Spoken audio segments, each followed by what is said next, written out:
I guess I'll start a recap and we'll get this show on the road.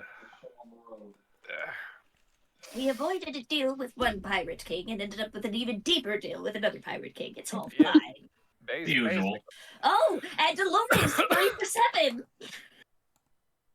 We're making progress, y'all. More like 2.5, honestly. You know what? I'm not gonna fuck the old I'm hobgoblin guy. I'm sorry, So Sky Man, but I don't count halves. And if it's in the importance of it, it was the lower half, the important one.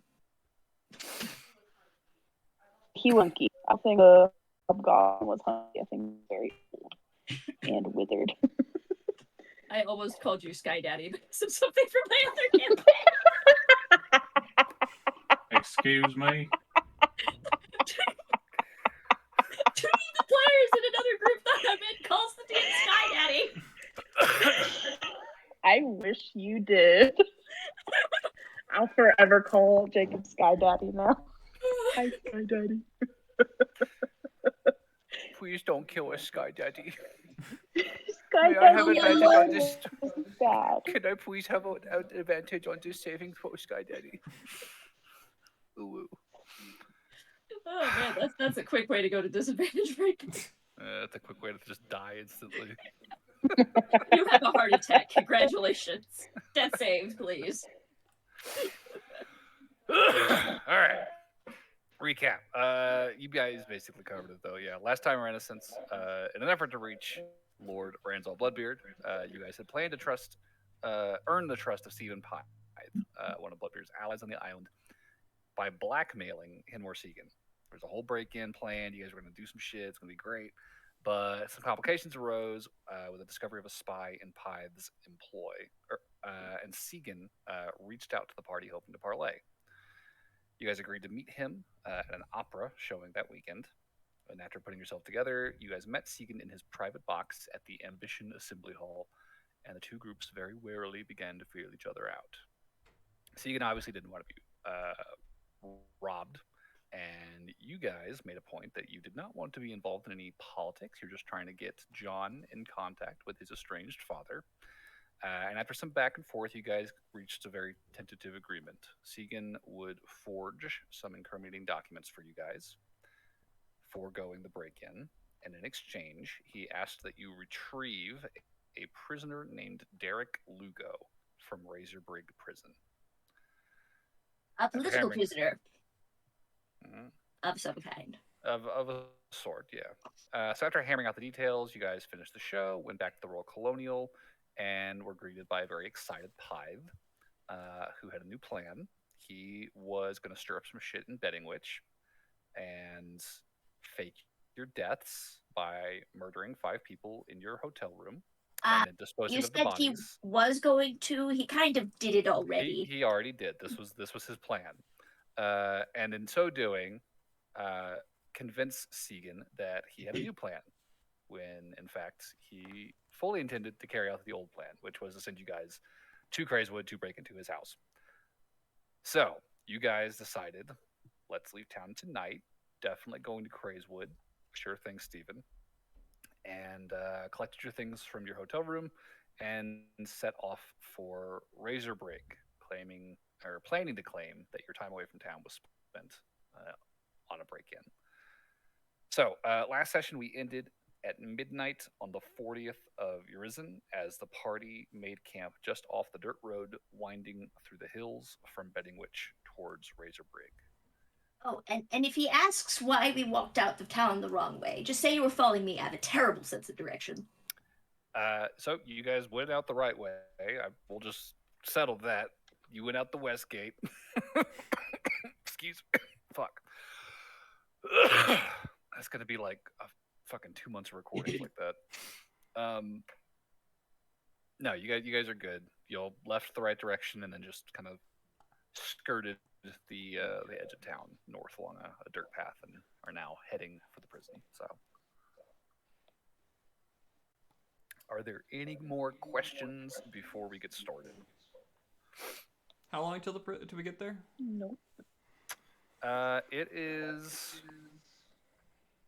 30 miles from town, is what you would have been told. So reachable at a fast pace if you really want to book it. Tomorrow, you're Would you? saying. In the morning, yeah. You guys are camping for the night, is what we decided on. Yeah. And you more or less just kind of hopped a fence, and are now just kind of like posted up at the very edge of someone's property, just kind of like laying behind some bushes, to wait out the night. You know, something just occurred to me. What's that? We can move through the forest, so theoretically, if we wanted to, we could go back and pick up our horses. We have horses? Did we bring horses with us? We do. Or we did at one point. I named mine Bramble. I think that was like session 4. Session 5. They would be at the something like that. Presidium, wouldn't they? You stole those horses in like session 17 or something. Oh, And we left 17? them at the Presidium. Yeah, I think we left them at the Gatewatch. Yes, but my point is we could theoretically get horses later. Oh, if we need horses in the Without- future. Oh, Yeah, without, True. got it. Understood. My mind was not confused. I was like, but they're That so is far. okay. It has been a while, and we've been in a shipwreck and on another boat since then. And I don't think the horses would have done well We on boats could anyway. go get our horses, but it would take about 2 weeks probably. So maybe not worth I the time. meant whenever the next time we're on a larger island. True. It's true. Well, I guess You could retrieve your horses. Are we just camping then? Start things off? Yeah, I think so. Unless you guys have anything you want to do before starting a long rest. Nothing I can... Could you give me a refresher course? I mean, I Oh, know I've been Elvish? constantly learning. Yes. Sure. I'll Lauren will sit in. I'll actually with go that. through the... I assume we took our pamphlets from the opera. Yeah, sure. I'll just go through some of the songs and like from what I can remember of like the memorable parts of each of the pieces of music, I would recount kind of what they mean and why they're structured the way they are grammatically and explain them to Burberry over the course of an hour. Kilo. And Lauren's sitting in this. And Lauren. You kind of learn a little bit from Ian. Tiny bit of Elvish. Burr would teach you all the first words in Draconic. Oh, not me. No, I'm talking to you. Burr's trying to Okay, distract you Lauren just a will little bit. Why are you? Oh, got it. Yeah, but thank you. Yes, please teach me all the terrible words. Teach me to curse like a dragon. Yeah. No, you have to really like bring up phlegm whenever you. Anything from Barnaby or John right now? I think I'm going to stay in the cars. Just chilling? Don't have anything specific right now. Alrighty. Anybody need me for anything? There are probably watches you may want to keep, considering you are now out of town. Yeah. And not quite in the wilderness, so to speak, but you're, on the edge of a What is the like rural pasture. landscape around here? You said there's not really forests. No, there's like a handful of like tree blinds, like here and there. It's reminiscent of the Midwest, which we just drove through. It's kind of rolling hills, sparse trees here and there, and just kind of scattered properties. Like a handful of homesteads are visible in any given direction. You can see their lights in their windows. This is kind of rural farm country outside of Benningwich. Okay. Well, I should probably take You the want me to last take watch? I should take the last one just because of my inability to see at night. Actually, I have those goggles now, don't I? You do. Mm-hmm. I'll take whatever watch then.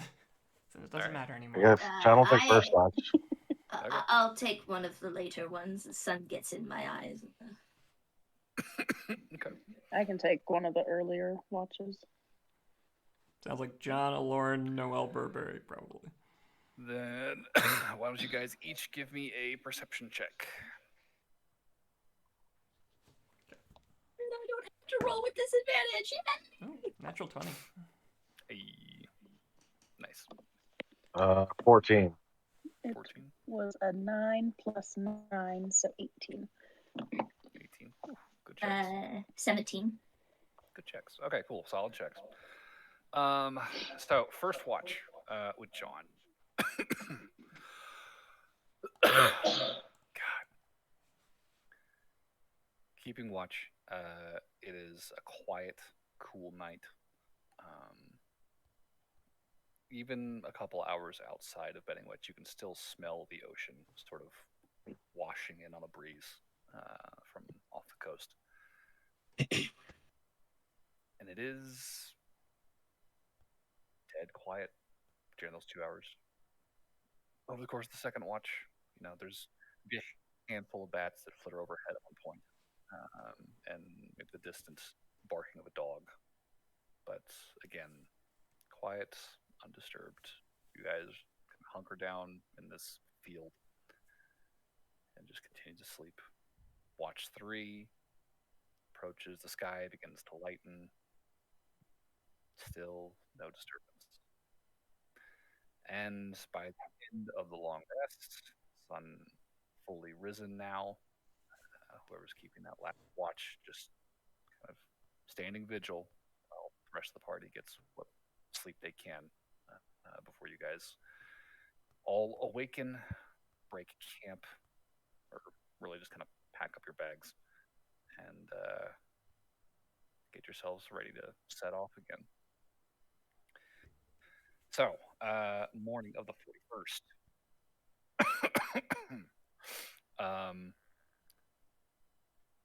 What is the travel plan with you guys? What are we thinking?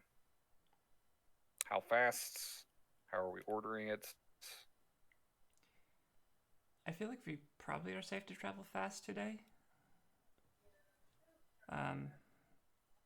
I don't know how sneaky we can really be is the problem, given that there's not really forests around here to hide in off the road. But I'm okay with moving From quickly. the prison, about 30 miles from Beddingwitch to the prison. Yeah, so we'll... Unless there's any objections. If you book it, you can make it. Yeah, if you book it, you can make it in one day. At a normal pace, that would probably take you like a day and a few hours the next morning. Let's just book it then. Yeah, I think so too. Okay. For a quick note, so I'll be wearing the Cloak of Elvenkind with the hood up for probably this trip. Okay, cool. So while traveling, you guys are going to be taking a -5 to your passive perception scores, and you are not able to sneak. So, as a heads up, setting out, is there a particular marching order, or do you guys care right now? You're just kind of walking in a big cluster. I imagine we'll probably... I think even... Go ahead. Even time. I was just going to say that we'll probably be stopping early so that we don't just like march right up to the prison. Sure. As far as marching order, though... I was just going to say Lauren probably could go first, since she does have the highest passive perception. Okay. Sure. So, Alorn up front, the rest of the party following the lead. You guys set off with the sun beginning to rise. First couple hours of travel are fairly uneventful. Even moving at a pace, there's not exactly a lot of obstruction to your sight lines. Like you can see pretty clearly in every direction. Like the weather's fairly clear, and you're just kind of like weaving between these hills, moving ever further inland through this rural countryside. Probably at some point in that first hour, you would see a horse and buggy making its way up the road towards you guys. How would you react to that, if at all? Is this one of those scenarios Uh, where What manner of buggy is it? I mean, you just see it in the distance. It looks like a cart and a horse. Okay. On Well, the because road. you know, there's the ones that are covered, there's the ones that are cages. It's like a lot of different kinds. No cover. It looks like it's an open back. All right. Cool. is someone driving it? I think Yes. Just That's road good. course and I- cart running. I was gonna say, like, that's good. It's just an empty cart covered in blood being dragged by a horse. Oh, I was gonna say you hear like guys in distress part. Yeah. Nah, I mean, you would see it in the distance, like well before you ever come upon it. So you got time to react. Like even with like a 14, I think is Lauren's passive right now. Like Yeah. you would see it pretty clearly. I'd say just go as normal so we don't. Oh. Yeah, I mean, I don't know what we gain from ducking off the road at this point, especially if there's not really tons of places to hide around here. Okay. We just look more suspicious. So you guys stay on the road, stay the course, continue westward, and eventually draw close to this horse and buggy. Sorry, my brain went. Wait, what if it comes back that the guy finds out we were on a different road that we're supposed to be? What does this person look like? Is it like a farmer or a trader or? I mean, at a distance, you wouldn't be able to see. So, do you want to get close enough to find out? I can do that. They have a disadvantage on seeing me, so that's cool.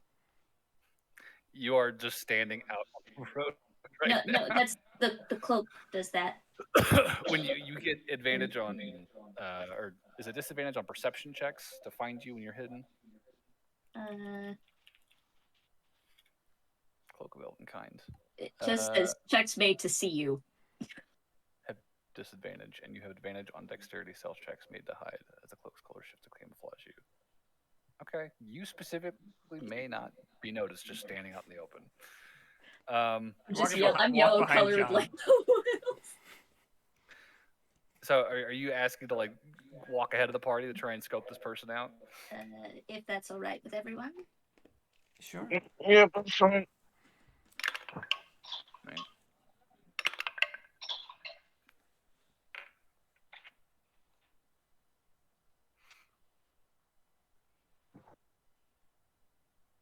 Is this a normal ass person? Is that a nat 20? Is that what I'm hearing? I didn't know that I was rolling for something. My bad. Oh, I was asking. I would have asked you to make a stealth check if you're. Oh, okay. Sorry. My brain literally. Like, I heard you roll, and I was like, well, I guess that's to see me, I heard play roll and then go suddenly silent. I was like, oh god. right? I was waiting for your roll. I'm sorry. 21. 21. Yeah. So there is zero reaction as you approach the wagon. They like, and as Burberry walks away from the party, you guys watch as the cloak, this colorful, frilly, elvish coverall, slowly begins to shift its color until it's almost sort of the same sort of shimmery gray color as the sky right now. It's like half overcast. I'm a land cuttlefish. Yeah, it's weird. It's like you can tell there's something there, but like the color is so perfect against the sky, Burberry almost disappears for a moment. And as Burberry, you walk forward on the road, trying to get closer to this wagon, and you don't see any reaction whatsoever. Like the horse maintains its course, the driver does not move or anything, and what you see is this elderly, tan-skinned man, heavy jowls, hunched back, broad-shouldered, just sitting there, eyes like half open, just holding the reins as this horse pulls him further and further down the road. Cool. That seems to be insight for sus. Is he sus? Sure. Give me an insight check.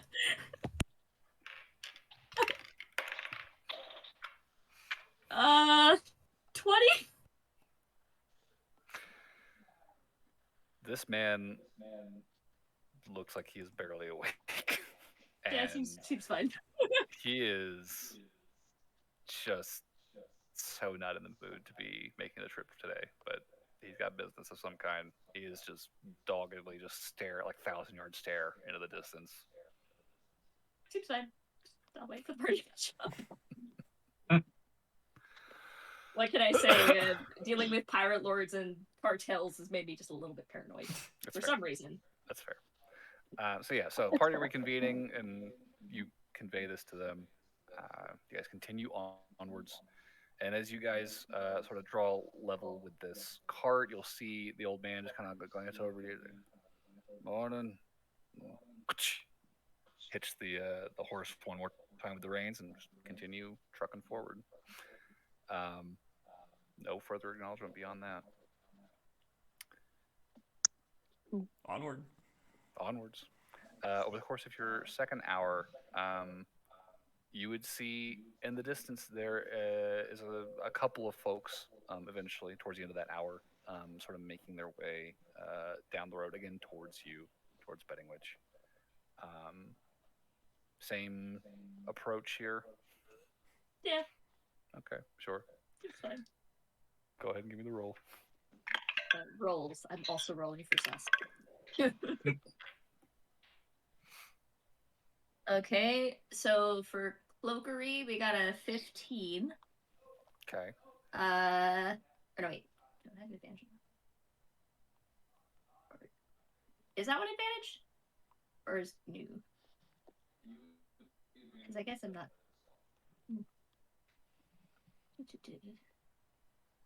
Oh, okay, one more. Yeah, no, 15. And then sus is 22. Can't hear you, Plette. I lowered my mic just to try and reduce the background noise. Can you hear me now? Yeah. Yes. Okay. Drawing close to these two, you would determine pretty quickly that this is a couple of locals to the area. One young man wearing coveralls and a straw hat. The other is like a good solid 2 feet shorter, either his little brother or a halfling, dressed similarly, and they are both carrying packs, just heading down the road in your direction, talking to one another. Don't seem to notice you approaching. No, I'll wait for the party. Cool. And as the party catches up, at that point, they will probably catch sight of travelers, and you'll see the little one kind of raise a hand up before the older one kind of sets a hand on his shoulder, like kind of wait. And as they draw close to you guys, you see the taller fellow just kind of like tip his hat. Morning, folks. Morning. I'll fair travels today. How are the roads? He's kind of just looking over the 5 of you. Is Right there now. any like is he like sizing us up? I think it's 4 because I'm ahead of them. Like I'm waiting for them to catch up. So if they passed me already, then I mean, if I would assume that the party caught up to you before you guys met on the road. I would say that he is not necessarily focused on Burberry or Lauren or Noel. He is much more focused on the 2 giant men standing behind you. One of them in full plate armor carrying a gun. He is regarding them very warily and just kind of very reservedly. Good morning. How are the roads today? All well? Back Straight and narrow. Nothing much to it. good to hear. Yeah, it's all good back that way for about an hour. So safe travels, y'all. Same to He'll you. just continue onwards, and as they finally pass you, you can hear him kind of leaning over to the shorter one, which you recognize as probably like a 5 or 6 year old child he's walking with. It's like, listen, you can't be just waving at folks on the road here. You know that, right? Like that's not smart. But carrying on without issue, you guys press deeper into this island's interior. Couple more hours pass. Halfway through the day, I switch. Switch to the other one. Or wouldn't stop complaining. Tired of walking. It's your turn. Fair. Got wee little legs. Got to do like a time and a half for every one of those. You're like walking twice as much as the rest of us, basically. About halfway through the day, the landscape is starting to get a little bit more hilly. It was pretty gentle rolling hills. Now you're starting to see some like pretty severe like rises and falls, these crests and valleys. Still kind of winding your way through the midst of them. Like you're not really climbing any hills necessarily, but the farms are beginning to grow sparser as the land grows a little rougher. And with that 14 on your passive perception, Aloran, the party would not catch sight of these two individuals until you guys were only about a couple 100 feet from each other. You guys are sort of coming up in like a saddle between two hills and sort of rounding this bend when you see very close at hand, so just a couple 100 feet down the road ahead of you, just down this gentle hill, there is a pair of individuals walking up towards you. And you can immediately see these are very different sorts of folks from the two parties you passed already. You can see at both their sides, they are armed. They have weapons sheathed on their hips. They're both dressed in similarly sort of constructed dark leather armor. They've got these sash belts that are sort of catching the wind behind them. And just small packs slung over their shoulder as they are making their way up towards you. Well, if we can see them, they can see us, so. Hey guys. I'm a stealth anyway. It's a safe bet. Since you guys are moving fast and you are currently not, in a favorable position, I'll say make our stealth checks with disadvantage. It wouldn't matter. I already make it with disadvantage. Joke's on you. I rolled 2 that one. Oh, cat, that's rough. I tried to stealth and just fall flat on my face. Trip over my own freaking rope. Wait, are we I can stealthing tell you right as now? much myself.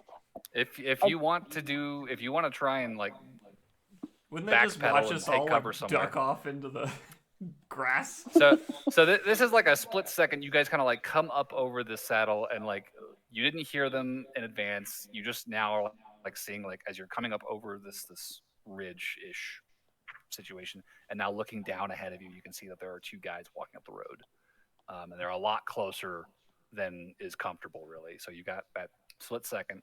You can try and do something if you want to try and like back up and find somewhere like- to take cover. I don't know if we can afford to just be paranoid about every single person that comes up this road. Like, if we duck it, Honestly, I if think any one of us everyone's fails the stealth super- check, they're gonna be suspicious. They're gonna see us and they're gonna be sketchy. Yeah. I don't Oh, exactly I'll do just- stealth too well in this. I'll just keep walking. So I think I'm just gonna keep walking too. other people want to. Yeah, I'm just gonna Have stay fun. put. I ain't gonna stealth all fancy like. Yeah, I already tripped over myself. Big. Burberry catches sight of them and is like, "Oh shit!" and just face plant. These guys definitely Takes him rolled. extra long to get up because he has to like bunch up. Or Noel will help you get up. As Thank you are you very much. helping Burberry to his feet, you will see the two of them definitely catch sight of you guys up ahead, and kind of point. There's a little conversation between them before one of them sort of raises a hand and calls out, "Morning!" And they will continue on their way until they draw even with you guys and just sort of settle up and hands on hips, take a look at you all. Morning to you as well. What time is it anyway? It's probably a little bit before noon, so morning's almost over. But getting close to these two guys, you can see one appears to be human, the other appears to be a half orc.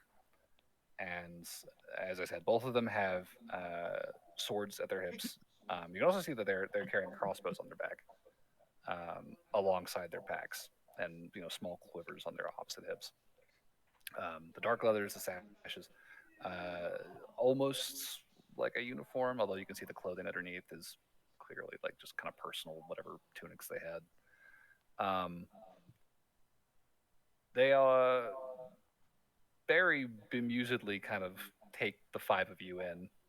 Just be like, "They are an interesting bunch, aren't you?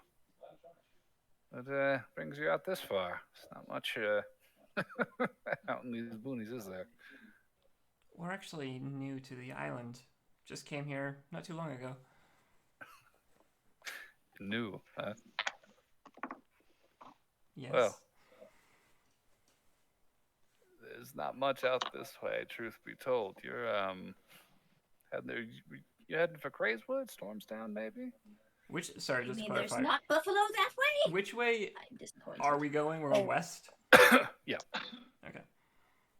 I'll just kind of maybe pitch and be like, "Oh, I'm just like a huge nature buff, and I just love like seeing the scenery." Yeah, we kind of want So to we're get just kind more of going off on a walk. inland. Like, we heard there was forests and stuff. Forest. It's very interesting. Well, I haven't seen a lot of forests being from the ocean, so I'm just very curious to see all the different types of trees. I kind of glance at each other. I'll say, give me a deception roll with advantage. You got the party pitching in here. Okay. Oh shit! I don't know. Sorry, I thought I had my character sheet pulled up. Chani. Oh, my first roll is a nat 20. I keep it. Bang! Just keep that. Hey, you know what? Truth be told, oh my first two rolls were terrible. Like that first stealth check, when I rolled like a 3. I was like, well, I'll do what? Nope. Okay. And I get a +2 in deception, so 22. 22.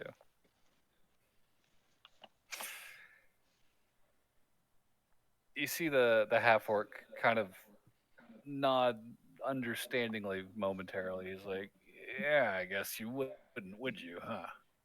I never really thought about that." Kind of looks over to the human with him. He's like, "Yeah, I guess not. You never been to dry land before? It's like super crazy. Huh. I've been on like a couple times, but not like as much as I would have liked to see. And it's really strange because everything in the ocean is like super just flowy. And everything here's like hard. Like you stub a toe and it's like, fuck, I just broke something. Like, it's very interesting. Yeah, the ocean exists on like a plane of 100 feet, so you can just move up and down. This is something like 10. Yeah. I just have to walk, man. It's weird. Can't avoid shit very easily. Yeah, I never fucking thought about that. And there's a bit of mutter before he's like, "All right, fair. I mean, look, not to house at you guys too much. Just strangers out here this far from betting, which is a little odd. That's all. I'll kind of give another pass over the group again. Kind of like glance over at Barnaby and John. Look, just since you guys are touring, heads up. I wouldn't head too deep into those woods. It's not exactly the most inviting place in the world back there. If you understand what I'm saying, do you? Are there ghosts? Snakes. Are there like tree monsters, man? What's in the woods? There's a prison. A prison. Oh, Oh, that's is that where you Pirate guys are coming lords. from? A prison somewhere so Prison. picturesque. Seems like it'd break up the scenery. The half orc at this point will pipe up. He's like, actually, we're coming from the West Coast, but yeah, I just be aware of where you're at. They don't take intrusion, trespassing, whatever you want to call it, very lightly, shall we say. Hate for you folks to wind up on the wrong side of things, if you follow. Thanks for telling us. Sure, yeah, well. appreciate the tip. Are we like close to it? Should we be worried or? Well, he'll kind of turn back and start gesturing up the road. It's probably a couple more hours before you hit the edge of the forest. I mean, there's a nice view of the mortuary from up there, so if you're into exploring and that kind of thing, maybe that'll float your boat. It's Did a you little say south of here. mortuary? Yeah, it's a big old ruin complex. Old More shit. exciting! Yeah, so if you're into that, maybe want to poke around a bit. Just be careful. Should be safer down there than the forest, at any rate. But yeah, couple more hours, you should be getting close. Listen, I love to stay and chat, but we do actually have to get going. We've got business back in town, so if you'll excuse us, folks. Well, the roads for the last couple of hours for us were clear. Good. Well, I would hope so. Skies have been clear for a few days now, so you guys have a good one. And listen, if you're whenever you're back in betting, which if you ever need anything, you can ask after Shirog's folk. Might be able to point you in the right direction. Well, thank you very much, and thank you for Sure. the warning. Sure. I really appreciate it. Y'all mind yourselves. And they will sort of turn back to the road and continue on their way, kind of talking amongst themselves. Odd fucking group, isn't it? Yeah. Seriously, though, I never thought about that trident thing. It's like, what are trees, man? It's like ocean, coral, outside. Did he just say This is what gonna be are like- trees? No, it's because that's what a Lawrence pitch was like, what the fuck are trees? Trees are weird. We don't have those underwater. I must have missed that part. Yeah, that was my whole deception check. Was going, Okay, yeah, that everything on makes land's a hard, man. lot more sense if I had that context. Yeah. It's a nat 20. You got in his head a little bit. He's like, oh, shit. But yeah, beyond that, you guys are free to continue. So two of Shirog's folks know that we're out here, though they don't know anything about us. That's good to know. It's true. Which one's Shirog again? I think he's the one that Lauren slept with his guard. His like second in command or some Yeah. shit, Varys. Yeah. I don't think they're in any way connected in a way that would fuck us over right now. So Oh no, I just thought I legitimately went, that name is familiar, but I don't remember which person it is. there's a lot of names. So, carrying onwards, moving at a brisk pace here. After a couple more hours, you see this sort of slow change coming over the landscape around you. The rolling hills have turned into sort of these large, undulating valleys and buttes, and have transformed even further now that you're starting to see this sort of craggy, rocky interior of Daggermore beginning to crop up. These, 100-foot high crags. These sheer drops in the sides of the hills now, and the land slowly rising. Path taking you kind of up along this gentle, winding path along a cliff's edge. And as you're climbing this butte, you are now beginning to see trees beginning to grow more common, more abundant. There's a lot of stumps out this direction, clear signs of deforestation, but amidst all those, more and more and more trees, until very soon you guys are sort of walking along this cliff's edge, overlooking this lowland to the south, with a fairly thick forest sort of forming up on your right to your north. At this point, mid-afternoon, sun now beginning to lower in the sky, you guys can see, looking south, this stark sort of complex arrangement of sort of shadows stretching out across the valley floor to your south here, cast by these innumerable white stone ruins, walls, pillars, arches. Like, there's tons of these sort of rock formations, these structures, sort of stretching out across the valley here, all casting these long shadows that are slowly lengthening as the day progresses. And this, you would theorize, is likely the mortuary that they were referring to. And even at this distance, you can see that these things are all scaled in a similar fashion to the ruins that sort of dot Bedding Witch.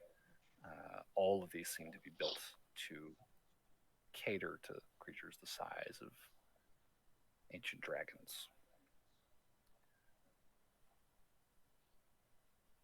You can only imagine what this might have looked like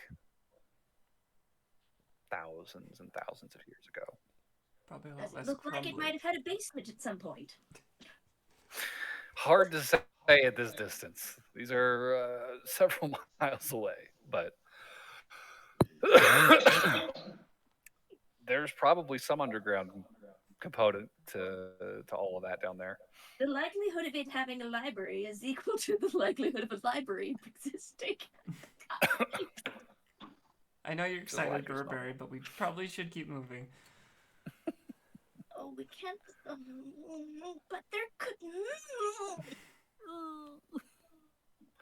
I'm sorry. I'm not pouting. You're pouting. So, carrying onwards. Where do you want an alcohol? Always. Would that? Okay, here you go, Bar. I just feel like I hear Barry just sighing, just like, You're it. yeah, I just beneath suppose everything. it's He's just like, fine since he's not behind the steering wheel at the moment. Just don't give him any of that strong stuff. Maybe something. He's a lot smaller than you. Well, that's nothing to say for my enthusiasm. Enthusiasm doesn't help keep you from getting drunk, Burr. In fact, it has the opposite effect. so give him a strong drink, nothing too strong. Cool. He's excited. And then she'll do like a couple shots with him. They'll be like, let's go for drinking and hiking. The worst combination ever. No safer hobby. That's how you get dehydration, guys. No, wait. Don't do it. Are you telling me that you slept with a guy and his entire ceiling was made of mirrors? Yeah, it was something. I guess that means you looked twice as good. Because they You were know, if his walls weren't covered in paintings and drawings of himself, maybe. But No, that was really I'm sorry. I was just making a joke about the ceiling. Oh, okay. Because there were I'm two still of them. haunted by One that in the bird. bed We'll, and one we'll, in we'll the talk ceiling about bed. let's talk about this in a month. When it's all fresh in my mind. I'm still kind of haunted by that, honestly. It was a good time, but also like, what have I done? You know who would have enjoyed this? That woman I killed yesterday. She would have loved a threesome with us. Do, do, do, do. Oh, Betty spaghetti. So, carrying onwards. I think. Well, the I'm moment proud of you, Lauren. For Thank you. understanding the severity of the situation. Yeah. Sorry. So Definitely gonna I don't take know. Who, some are we good RPing or are long- we moving forward? Oh, we can move. Okay. Yeah, we can You move. can continue if you like. You're welcome to. No, it's fine. It's fine. No, I didn't want to interrupt the scene. I thought there was a break. I think that Lauren would love us to continue because she does not want to talk about it. Please continue. Burr's all like, "How was he?" Lauren's like, "Next question." Good, but no.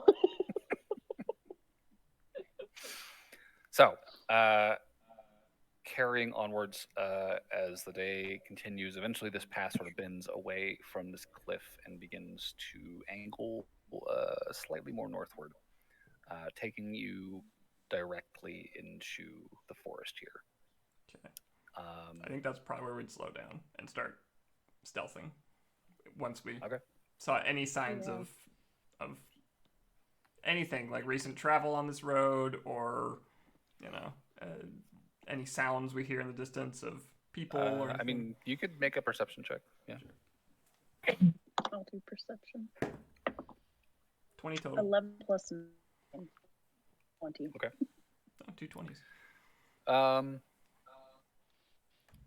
The path at this point is pretty overgrown and narrow.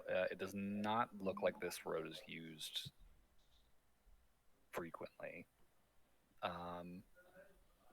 Lots of weeds and stuff growing in the middle of it. There's wheel furrows, so it does look like carts are brought down this direction. But again, infrequently, not a very well cut path or well maintained at all. I would say with a 20, you would probably notice that there are, fresh sets of tracks heading back the way you came. And considering you haven't seen anybody else today, safe to assume it was probably those two armed individuals you passed on the way past the farms. Okay.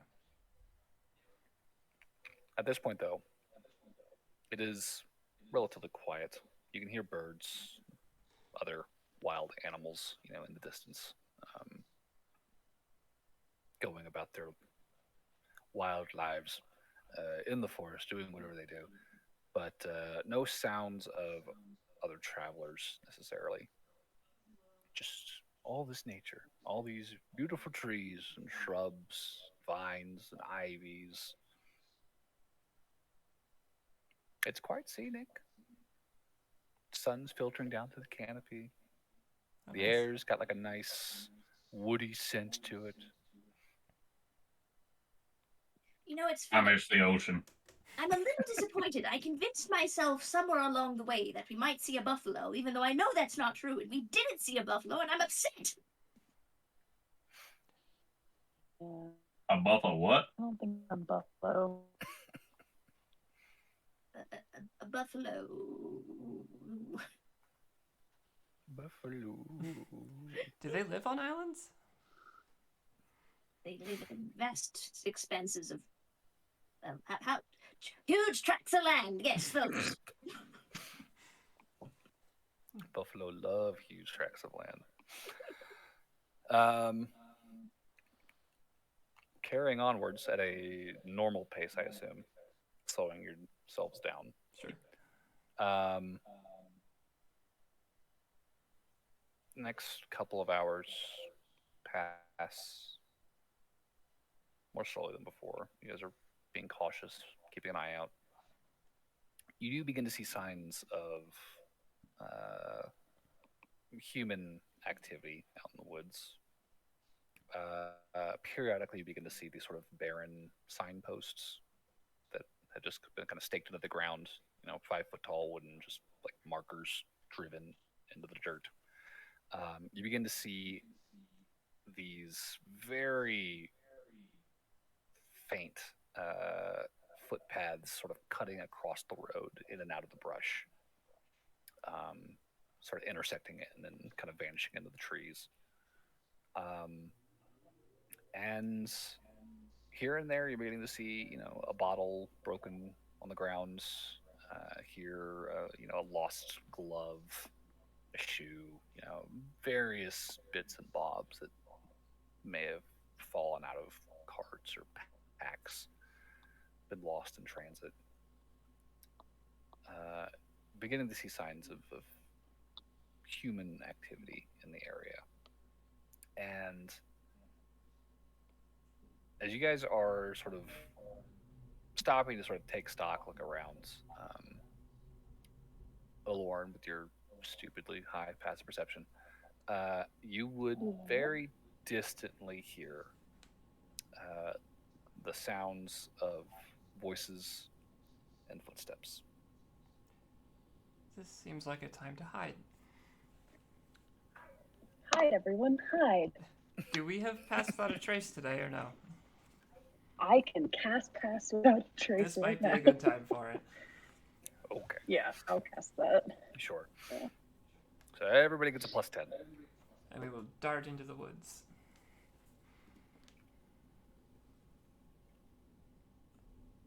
24. 25. 25. Oh, 23. 20, 26. 28. Okay. We are invisible. Woof.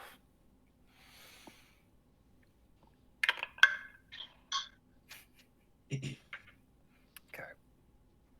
So at this point, you guys decide, yeah, let's take some cover and let this pass us, whatever this is. And stepping into the trees, following Lauren's lead, under the guise of her magic spell, you guys find yourselves a good spot behind a fallen tree, kind of hemmed in by rocks and debris and brush, and just hunker down and wait and watch. And about 10 minutes later, as these sounds have slowly grown more and more audible and clear, a group of travelers comes into sight, rounding a bend in the road up ahead. Looks to be probably a dozen, give or take, individuals, largely male, of various races: humans, half orcs, a triton, a couple elves, a few dragonborn. Um, all of them armed similarly to the individuals you passed that morning, all talking loudly amongst themselves as they are hiking out along this trail, heading eastward, back the way you guys came. And as they walk by you, they give zero indication that they are aware of your presence or even looking for you. They are so preoccupied with their conversation that they just barrel on through the forest without any pause or hesitation. anything interesting they're talking about that we can hear? Give me a perception check. I will also like to listen. 17 plus 9. What was Noel's? 17 straight. 17 straight and 20 fucking 4. Well, 17 plus 9, so it'd be like a 26. 26. Wait, 7. Oh, plus 9. Excuse me. Yeah.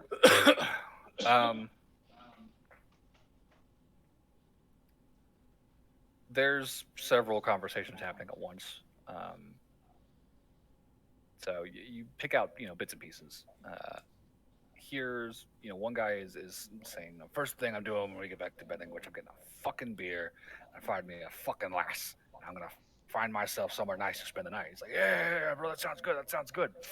And constant conversation about just, drinking, forgetting about Razorbrig. Fuck that fucking castle. Wretched place. I'm so sick. When are we getting to ship duty is what I'm asking you. I'd kill for fucking ship duty, mate. And just all these guys running their mouths, talking shit as they mosey on through the forest. Not a lot really jumps out of interest. Probably one guy is just like, I'm so sick of those goddamn dogs, fucking things. He's like nursing his hand as he's, bitching about them. He's got like a wrap around it, there's a little bit of blood, dried in it. And more pudding.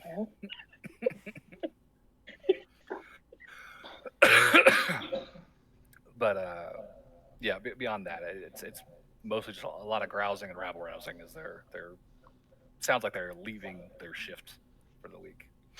Can we continue going the direction they came, but staying kind of in the woods a ways to ride the pass without trace? Yeah, sure. I'll say if you're wanting to go slow enough to to stay hidden, we'll call this a slow pace then, carrying onwards. Moving forward, this spell lasts for an hour. Mm-hmm. Yeah.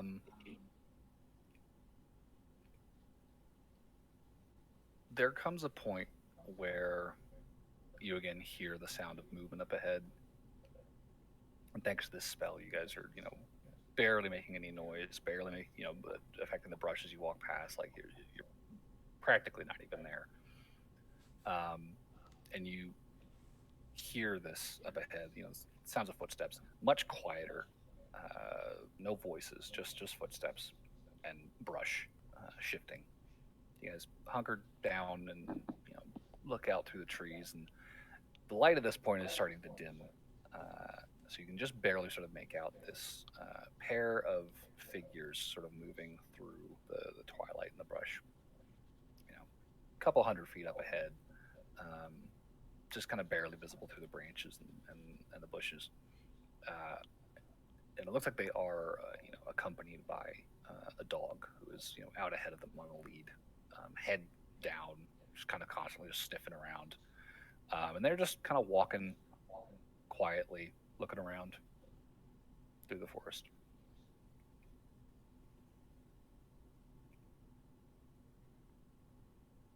Okay. Are we currently moving or are we standing still? At this point, you guys would have stopped to sort of let them pass.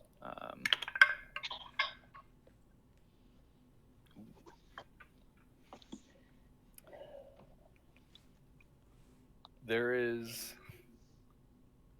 a shift as you see the dog sort of stop and begin sniffing the air. Okay, I'm gonna do something weird. Okay. You guys can laugh at me. So I'm gonna cast silence. About what's the range on that one? 120, I think. 120? I'll say like 40 feet, 50 feet away from us. Okay. And then I'm gonna throw a bottle of perfume into it.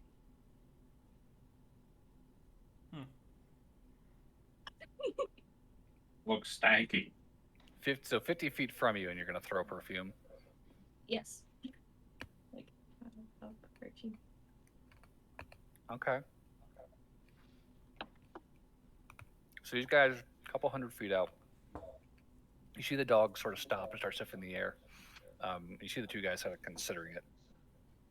Burberry casts this spell, erecting an invisible space of dead silence up ahead, and throws a vial of perfume into it. You don't hear the perfume break, but you see it shattering against the side of a tree. I dropped the spell. Okay. And you watch as the dog, sniffing, suddenly whips its head in your direction and begins excitedly tail wagging I do through need the it brush. to- Yeah, from us. let's get away from this spot then. Okay, in the direction of the perfume. Excuse me. Cool. No, I was like panicking. I was like, I need to throw it behind us.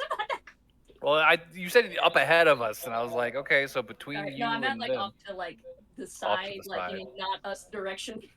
Okay, got it. So the dog begins in that direction to a spot that is about 50 feet away from you guys. I think we're gonna move while they're Okay, so excited. go ahead and give me another stealth check, and add your 20s or your 10, excuse me. Oh, a 20? You heard 10, the 10. Shush. Oh, fuck. I want to add 20. I rolled a nat 1. This dog is fucking Plus cracked, 10. y'all. I got a 19. 19. 32. 32, good. 22.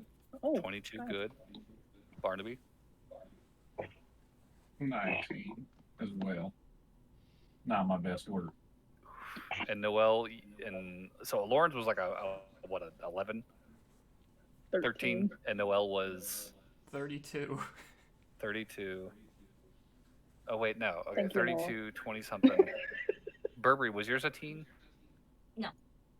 20. Okay, 22. okay, so that's. Mine was a 19. Oh, yours was a 19. So that's 3 Yeah. below 20. So, this, God damn it. In the interest of transparency, this dog is rolling stupidly good on perception checks out of nowhere. So he rolled a 20.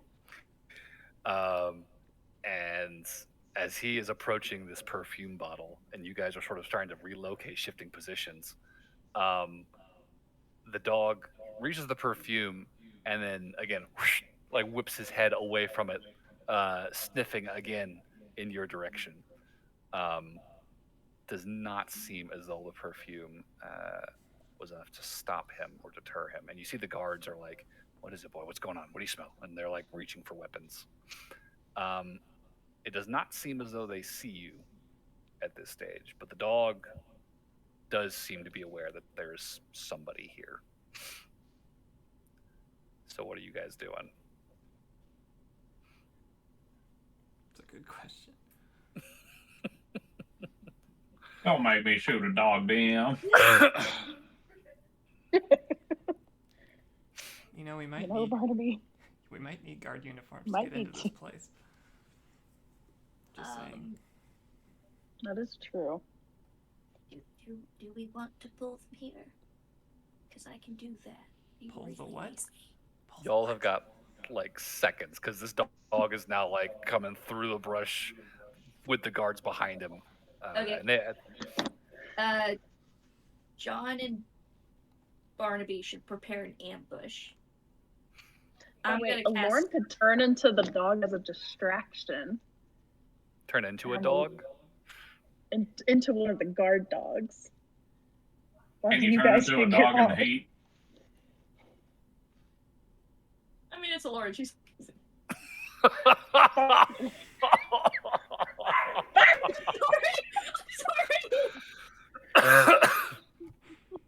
Alright, DM, here's the question. I'm not even gonna ask it. That would be It a was terrible almost worth question. making Jacob choke. No, I was gonna ask, and I was gonna be like gagging that question, and I'm like, that's disgusting. It was just like, how hunky's the dog? God damn it, Chani. I feel like this might be our opportunity to ambush.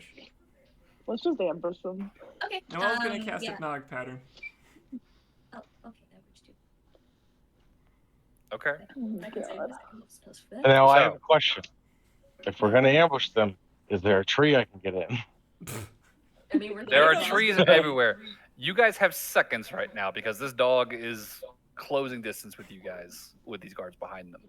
So Okay, I'm gonna cast. You know, Silence Allure when they get turns into into a range, bear. but I'm gonna stop the circumference at Noelle, okay. so that way you can still cast I your will spell without turn. it getting in the way. I will turn into a bear and charge. Okay. So I want initiative rolls from everyone present.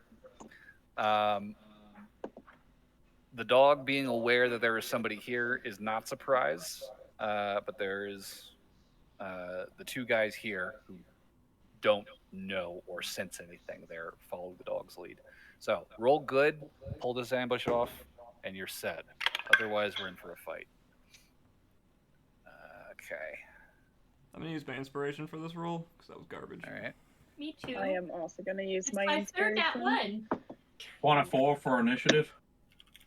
24 for initiative. John got a 17 for initiative. I also got a 17. Oh. Who's got the higher dex? I have a Not plus me. 5. You got a 24. You're fine. All right.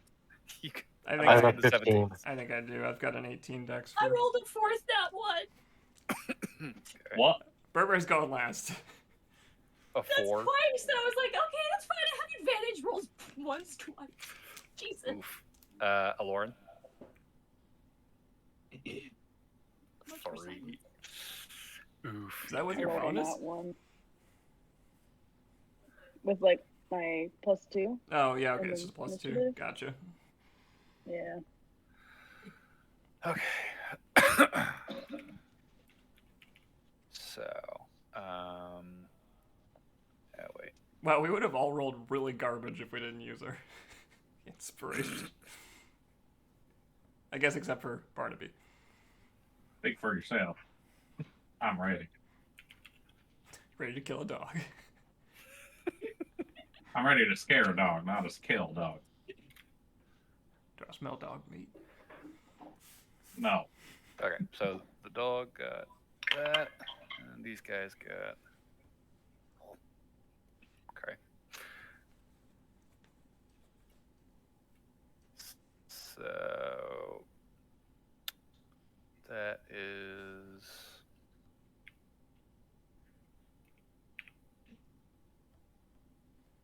Cool. Okay.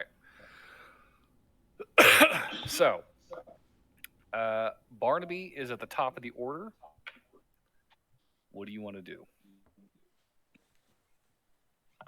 You can see your compatriots are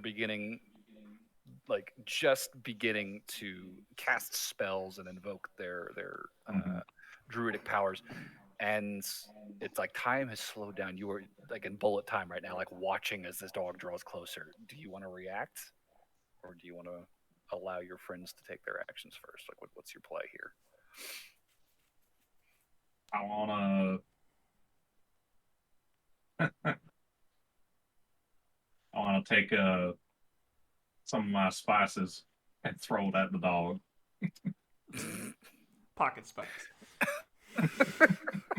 More or less. Okay.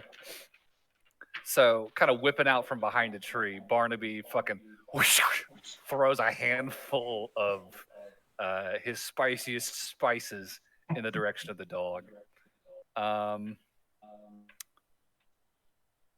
I guess I'll make a saving throw. I don't want to kill a dog. I just want to disorient it. Does a sneeze Okay. save?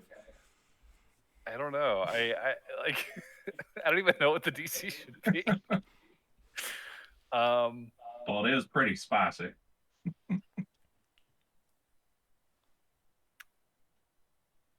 Okay, he rolled a 15. What is your? Do you have like a cooking proficiency? Nope. Okay. I'm not a chef. So then just 8 plus your dex. 8 plus my dex.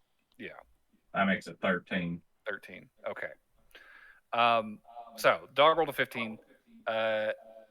He like recoils from the scent of this very overwhelming spice cloud, and begins barking ferociously. It does not seem as though it has had much of an effect, but he is now like lunging at the edge of his leash, and you can see the two guards behind him, like, oh shit, there's a guy there. That'll take us to Noel, next in the order. Hypnotic pattern on all of them. All right. Don't So make me kill the dog. is that wisdom or what? I believe it is wisdom, but I will double check. I don't know what else it would be. I believe it's wisdom. There's D&D stuff. Okay. So first guy rolls a 16 if it's wisdom. Yeah. Second guy rolls a 2. And the dog rolls a 10. Save is 17 DC, and it is wisdom. So that is a failure on all 3 counts, as the dog stops barking and sort of falls still and like cocks its head, just kind of like staring at you. And the 2 guards accompanying it are also kind of like, whoa, as Noel casts a spell, and these sort of scintillating patterns of shifting colors, like a kaleidoscope, sort of start to materialize in the air around them, sort of coming in and out of focus. And they're just sort of frozen on the spot, just staring incredulously at this illusion. So,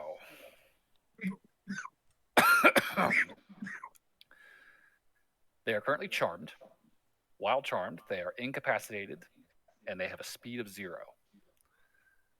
It ends if an affected creature takes damage, or someone else uses an action to shake them out of the stupor. So they can't take actions or reactions, so that they can do nothing with their turns at this point. Okay. They are just standing here for the next minute. Nobody hurt them. We need to tie them up now. We have 1 minute.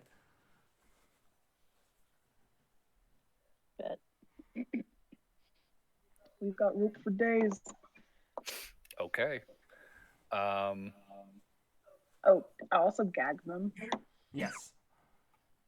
Let's go quick. Get your rope. Let me see here. So, subduing these guys, they are going to be. This is hemp rope, Yeah. and I guess who's going to be in charge of tying these guys up? I feel like John and Barnaby is the best call. They're the strongest. I mean, we can all contribute, probably. I think we Yeah. have, everybody has rope. Okay. Mm-hmm. Okay, you're muted. Still muted? Didn't push the button hard enough. There we go. Oops. Sorry. You're I have back. manacles. Oh, yeah, we have manacles, too. Oh shit. Yeah. Okay. Manacles are not a knot tying thing. I don't actually think there are any real rules for like subduing, like tying people up in rope anyway. So we'll just, you guys have your minute. You've got 5 of you. You can easily restrain these 2 guys and gag them in this hemp rope. What are you doing about the dog? Are you tying the dog up too? Can I cast speak with animals? Okay, let's be. Well, the dog is stupefied right now. He's not gonna be You able have to a talk. minute. I don't know.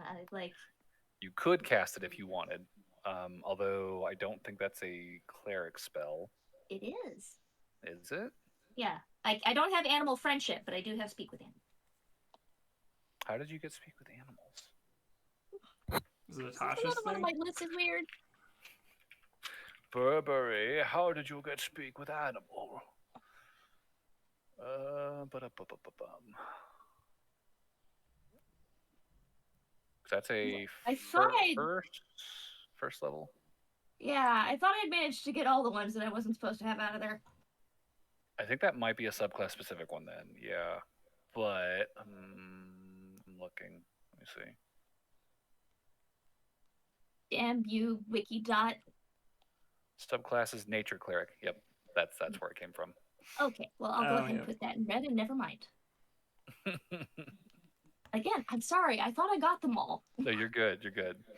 I feel like we have to tie the dog to some This degree. five, Obviously, we don't I will hurt it. say, this 5e tools site is just like boom, instant, cool. Yes. Let me just type it in. Hey, cool, it's got all the class. Wait, that's not a cleric spell, Yeah. but it is Okay, a I will- subclass spell.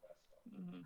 I will tie the dog to the tree, and then I will tie some rope around its Oh, muzzle it. That's a good idea. muzzle. Muzzle. Yeah. Okay, so you guys ease these guys down. They're like, yeah, okay, and stop. What do you stop it? Whoa, like they're just so out of it as Just you're look tying at the them up, lights. and It's beautiful. you grab the dog, and he just kind of. Oh, Bubba. Look how much you But no resistance as you subdue him. So is it just like by the neck tied to the tree, or are you gonna like tie him bodily to the tree so he's like out? Like what's the? No, I'll just like tie a little knot around his neck so he just can't run and like Yeah, short try leash. to go run or something. Okay. Short leash tied around a tree, a muzzle so he can't bark, and then I'll probably cast. Oh wait, I don't think I have speak with animals prepared. You could be a dog. Oh, you do. You were traumatized, remember? She's Yeah, used I it. don't She think just so. doesn't. I don't know if she has it today.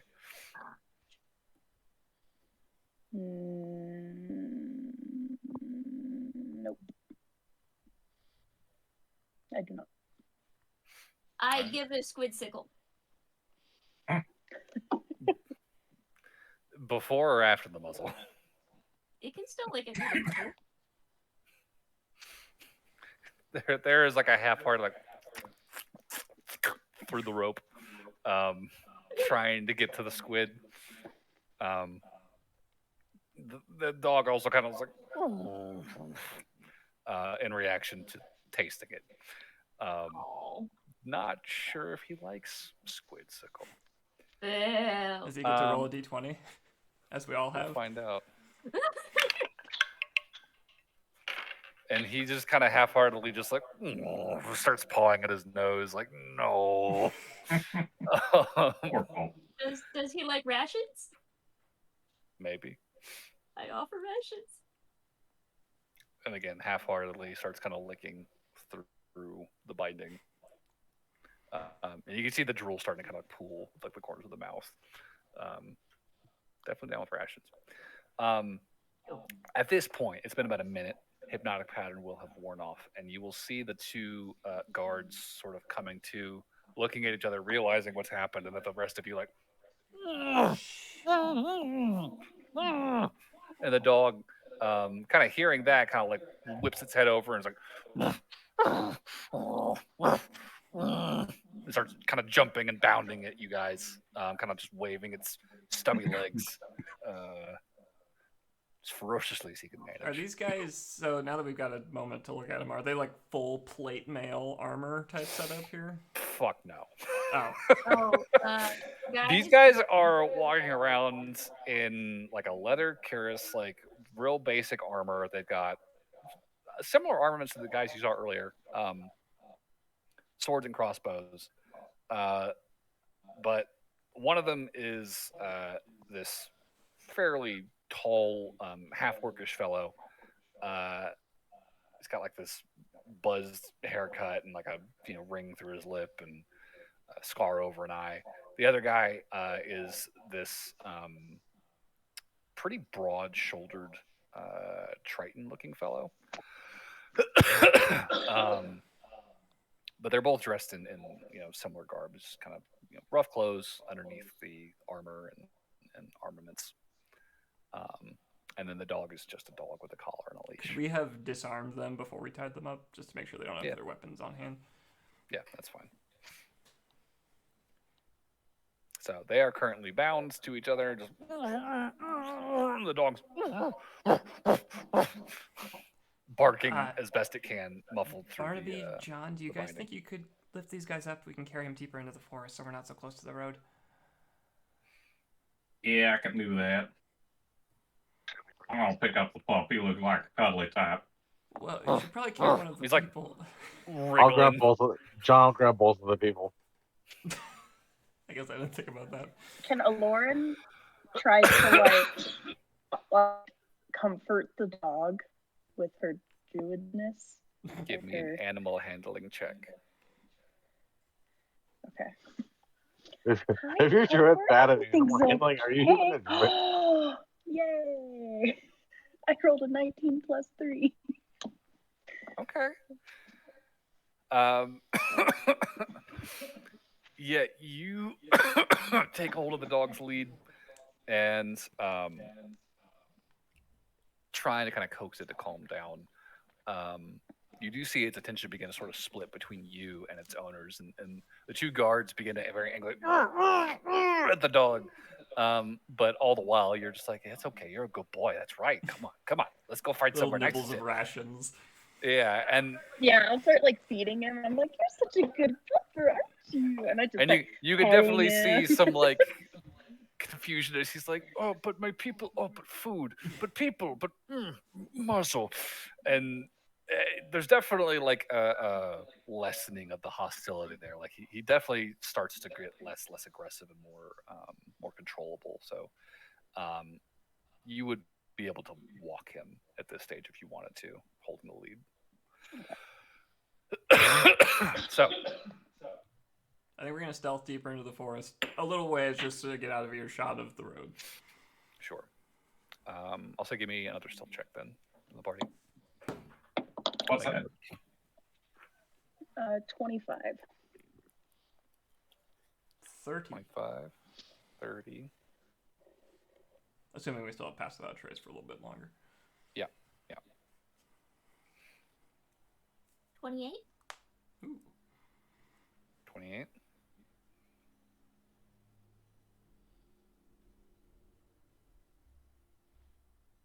Anybody else?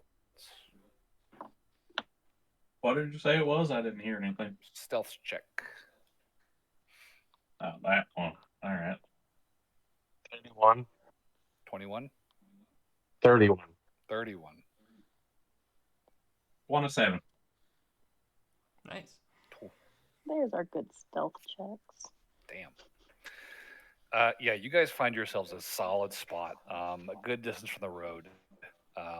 Sort of depression. It's sort of nice and surrounded by like rock and tree, and tuck yourselves down in there and just sort of wait and listen, not hearing anything else around you except for these two grumbling about their captivity. You guys seem to be perfectly alone and in a safe place to carry out whatever you need to do here. Okay.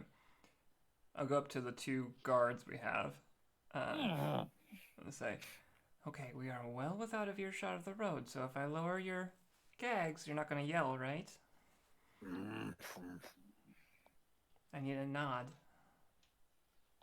They'll kind of glance at each other.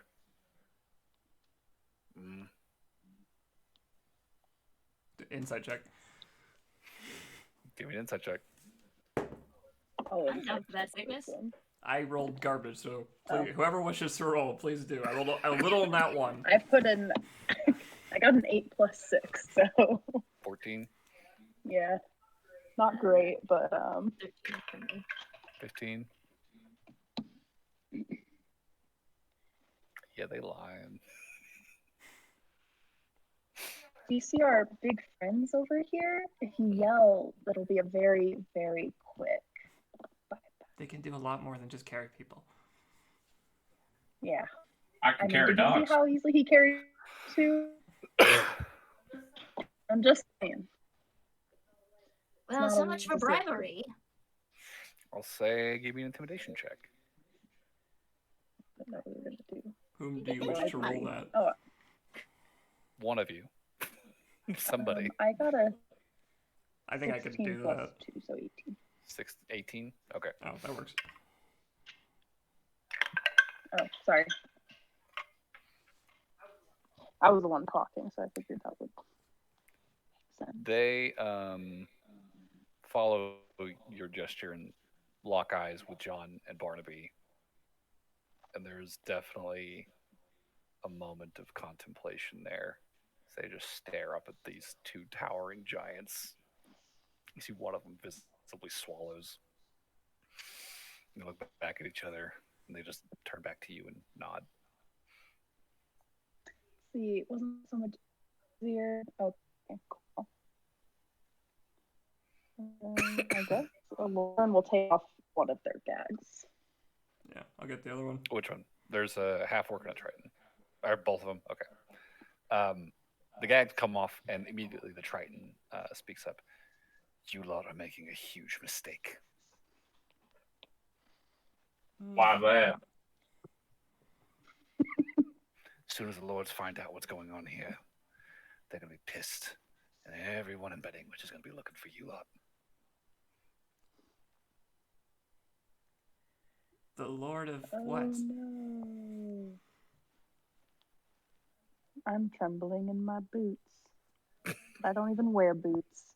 So we should probably I'm kill so them, scared. right? Probably. Oh, They just hey, threatened whoa, us, whoa, whoa, whoa. so- The half orc I mean, begins to be like, threatening us. okay, hold up. Listen, look, I mean, so far you're the only ones who really look like, so one thing leads to another. Clearly, if everybody's going to know, we must just stop it now, right?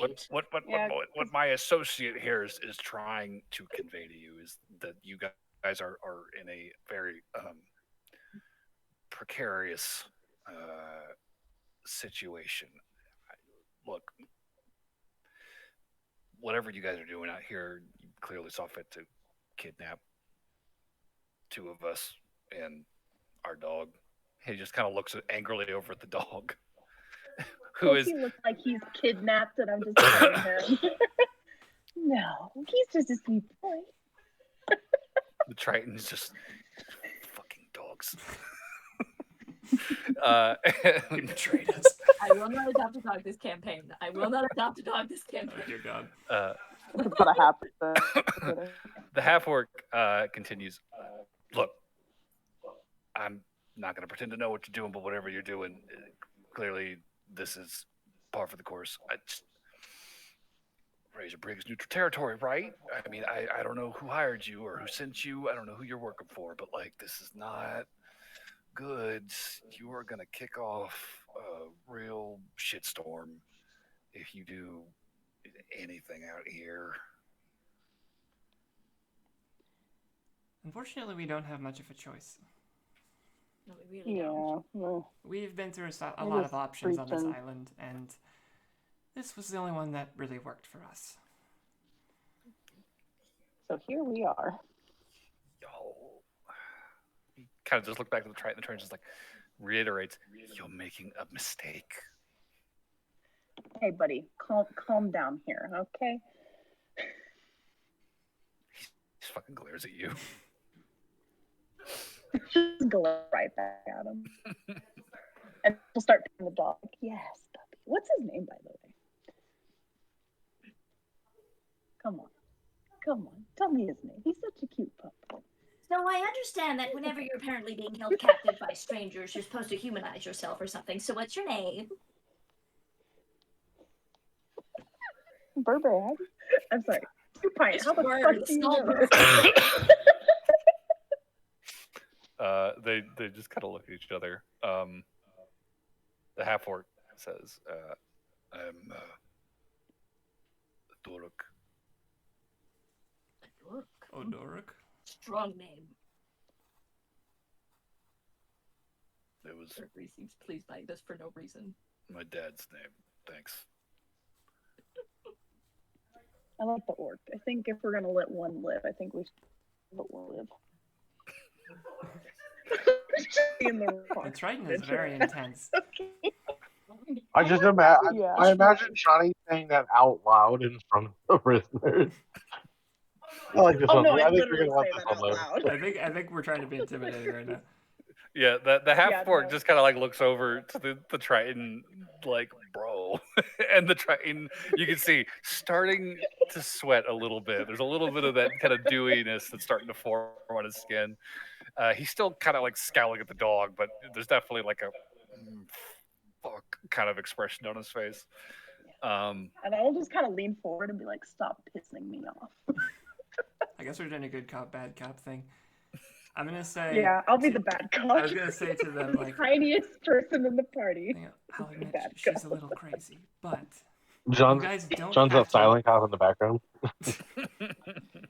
You guys don't All right. have to leave this situation any worse for wear. If you just let us do what we're gonna do. What are you So gonna- basically, you have two options, right? what are you gonna do to us? No, you'll just Hopefully nothing. sit here for a while. As I said, unless We you will piss let me you off. go. Consider this a mandatory vacation. Yeah. I'll even give you a bottle of alcohol to droop down your worries. Now or later? The Triton just fucking like elbows him like through the row. It's like, oh, stop. And she'll pull out a bottle and she'll just kind of leave it in front of them and be like, I could pour some now if you want. You just need some information first. Just look at each other again. Honesty is very appreciated here. The more honest you I are love with us, Chinese the less wolf angry we flip. get. Chani went from bad cop to bribing cop. In my heartbeat. Or Yeah, so I'm over being the the place. bad cop to give them enough money that they couldn't explain without bribery. Bad influence cop. Yeah. I'm the dirty cop, okay? I take bribes. I do all the bad Damn it, shit. Lauren. We're just the same way that the dirty martini is dirty.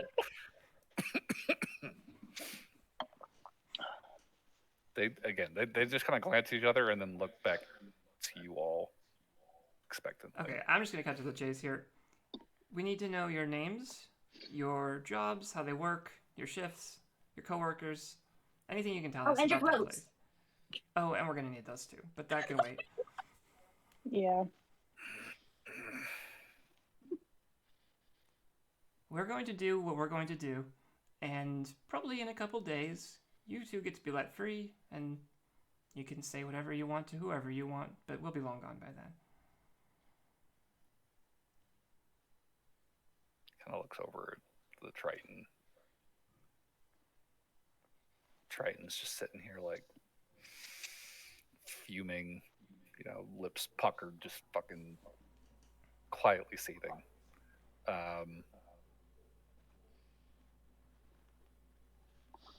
I'm telling you, I don't trust this goddamn Triton. He's just gonna.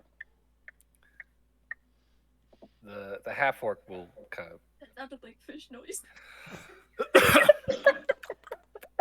I'm a fish, it's okay. The half orc will ask, if we go through with this, you're gonna let us go.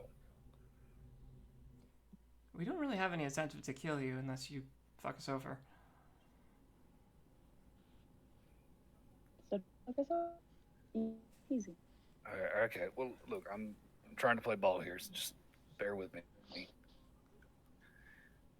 If we help you guys, we're done working here in Daggermore. Like, they'll figure it out real quick. That we broke and you guys. Quick question. How much do you two make a year? Ish. The Triton will speak up at this point. 500 gold pieces. A year. Insight check. As well. Insight. He wants a raise. This is his job interview. All right, I got a 15 plus 6. 21. 21. Yeah.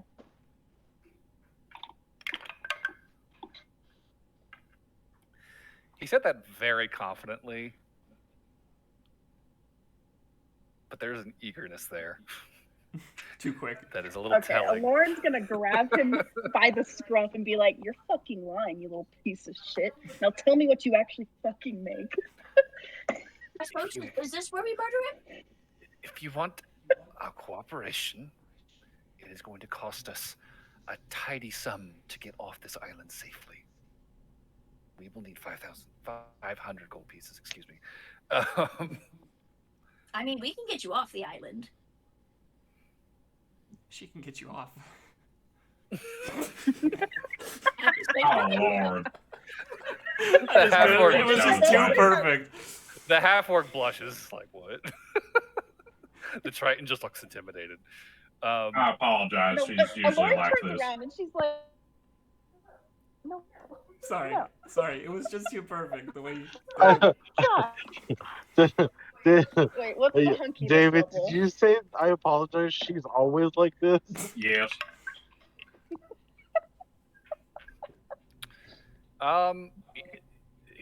He does have some body odor on him, so not that's not ideal. There's Is that the definitely Triton?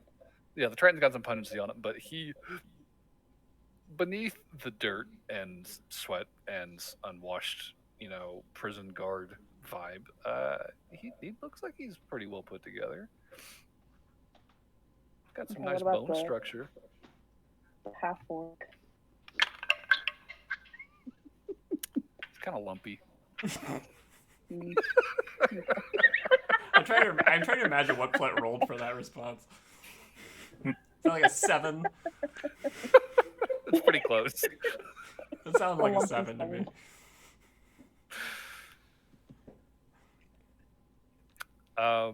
So these two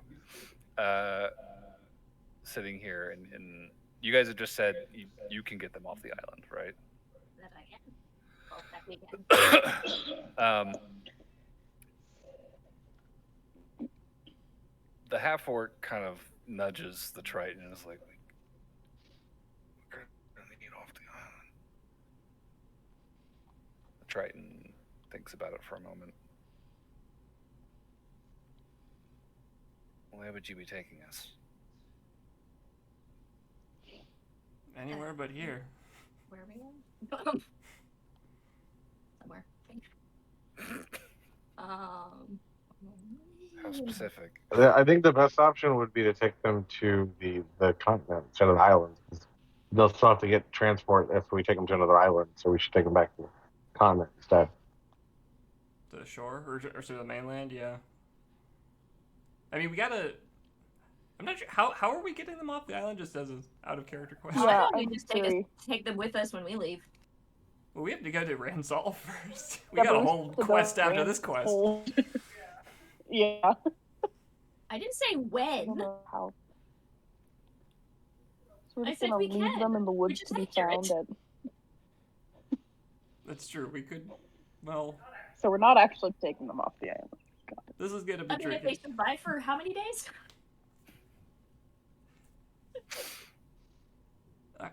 Look, I'll level with you guys. We haven't figured out all the details of everything yet, but we have the means to take you off the island.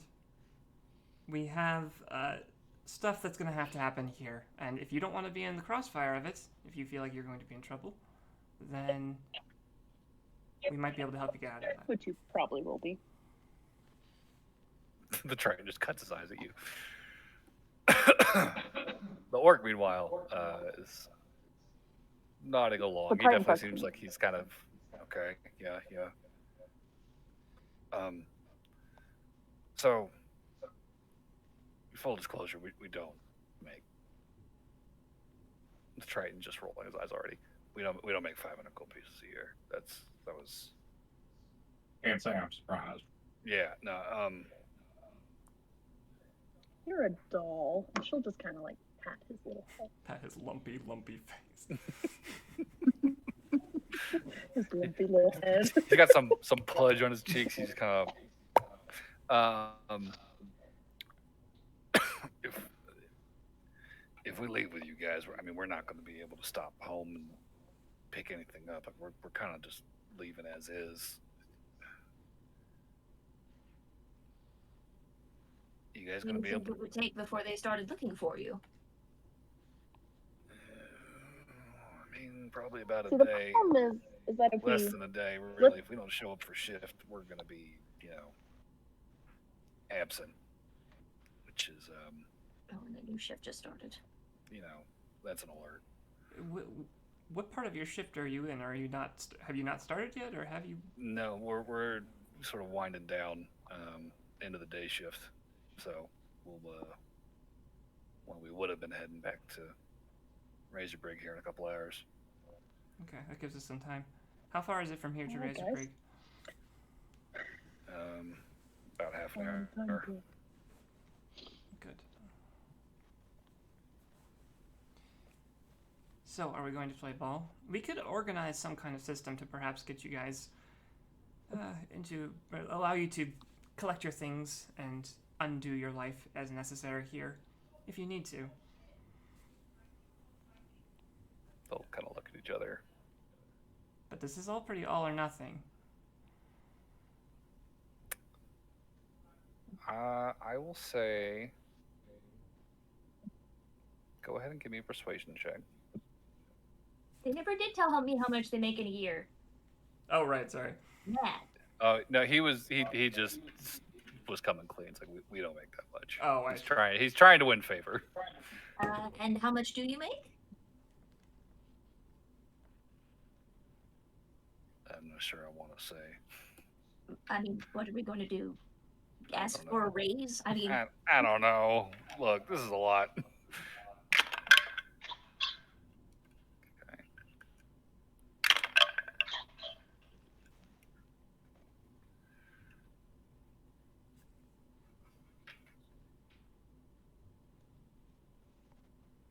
Okay. So what was the persuasion?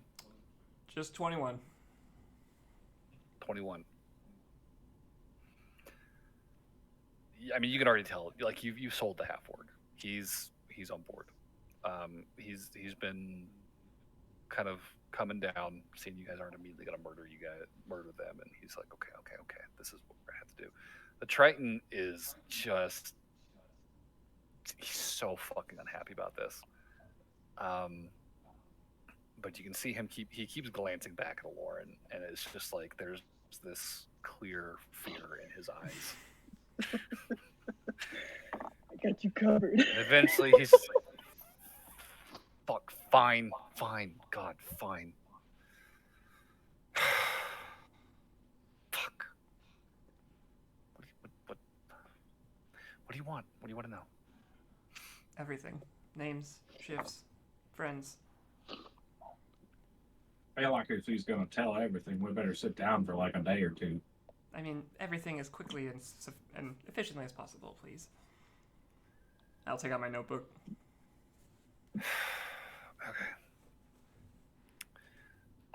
Okay, so I will say probably like 10 minutes to cover a topic. And they said they had about 2 hours until shift change. And it's a half hour to So. get there. So you guys have 9 general subjects you can get a decent amount of information on from them. Where do we want to start? So, whoever they report to, how their shift works, and the general structure to their day, basically, just to understand what they are going to be doing for the next 8 hours, or would have been doing.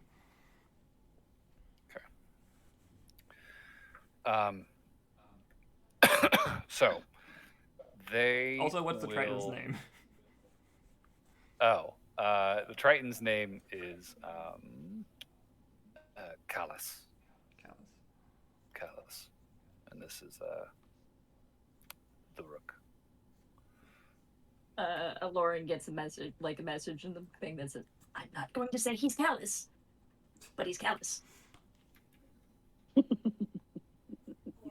Lauren just starts chuckling to herself. That's the crazy thing.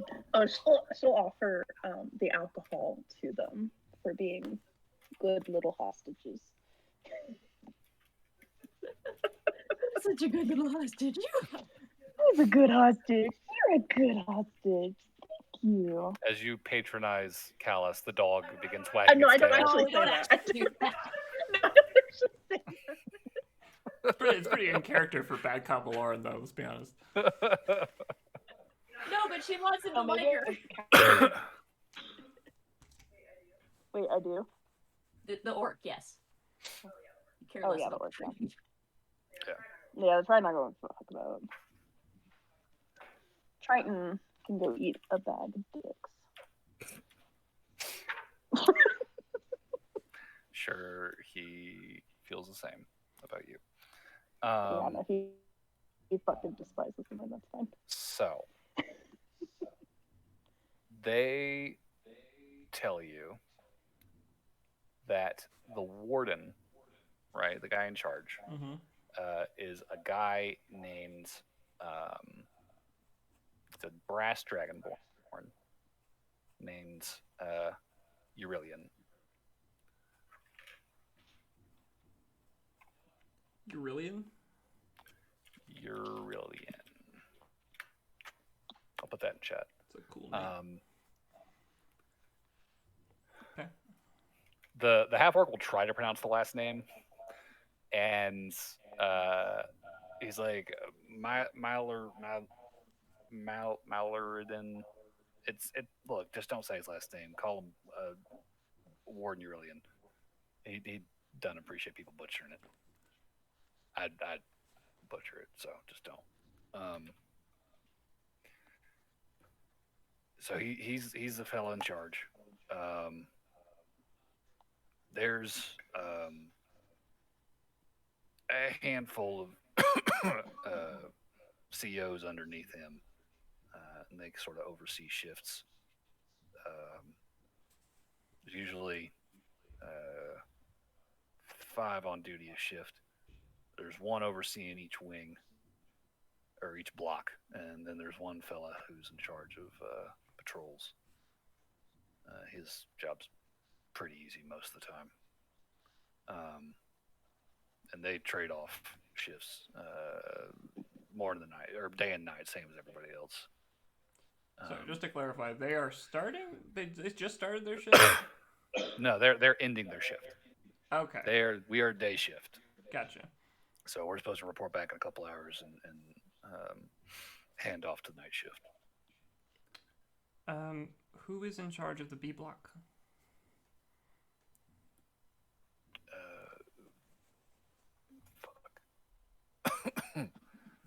That's gonna be Lutren. Lutren. He's a elephant man. Loxodon. The Triton will correct him. Is an elven Loxodon? No, Lutran is a Loxodon. Oh.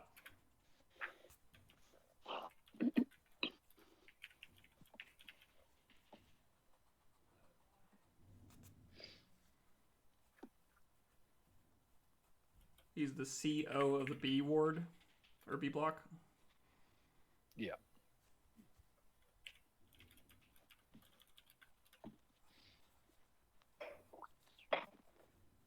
Or she, I should say, excuse me. Oh. What does CO mean? The commanding officer. Oh, commanding officer, okay.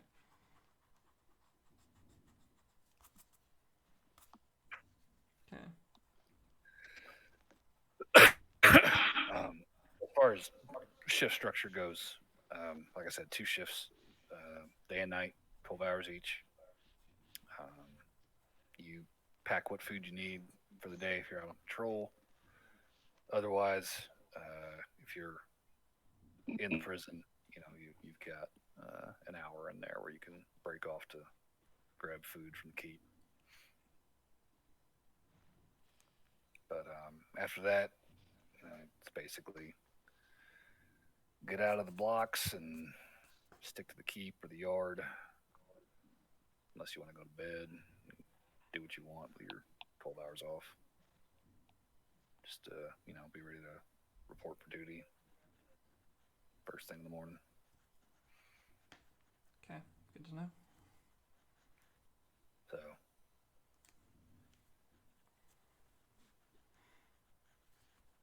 What else?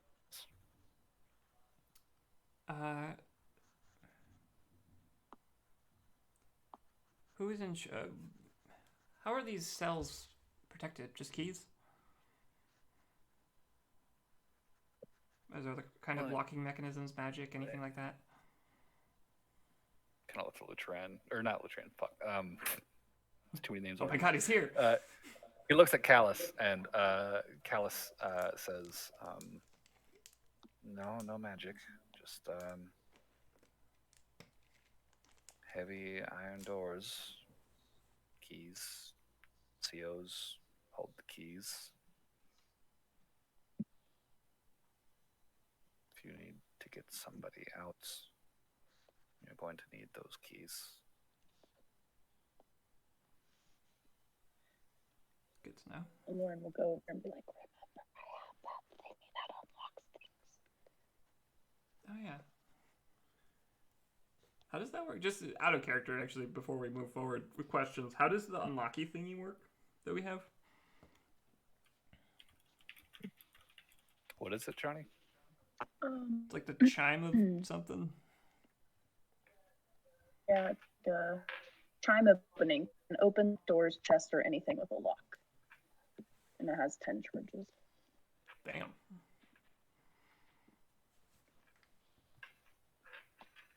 Okay.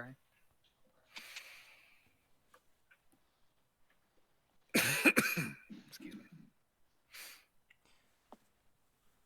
How heavily bonded are the different blocks? Like, is the guards walking up and down constantly? Or are the prisoners left to their own devices at night? Well, at night, prisoners are all kept to their cells. Exactly. There's a guard station on each floor in the towers. They've got clear line of sight down both wings of the hall of the block. So usually the guards on duty just keep watch from there. Occasionally they'll do a round, but it's not really much need. Nobody getting out. Makes sense. I think we are going to need a more visual aid in order to move forward with this.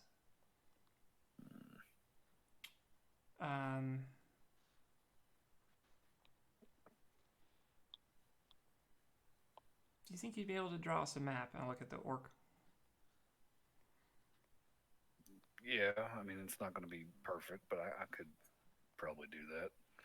Are you pretty familiar with the layout of this place? Have you been in every wing, every corner? I mean, not every wing, but it's pretty symmetrical. Can't speak to the dungeons or the upper keep. That's off limits. Sherlock folks keep that. I don't think we're gonna have to go up there, depending on how this is laid out. Barnaby, John, could you stand next to the orc while I untie his hands?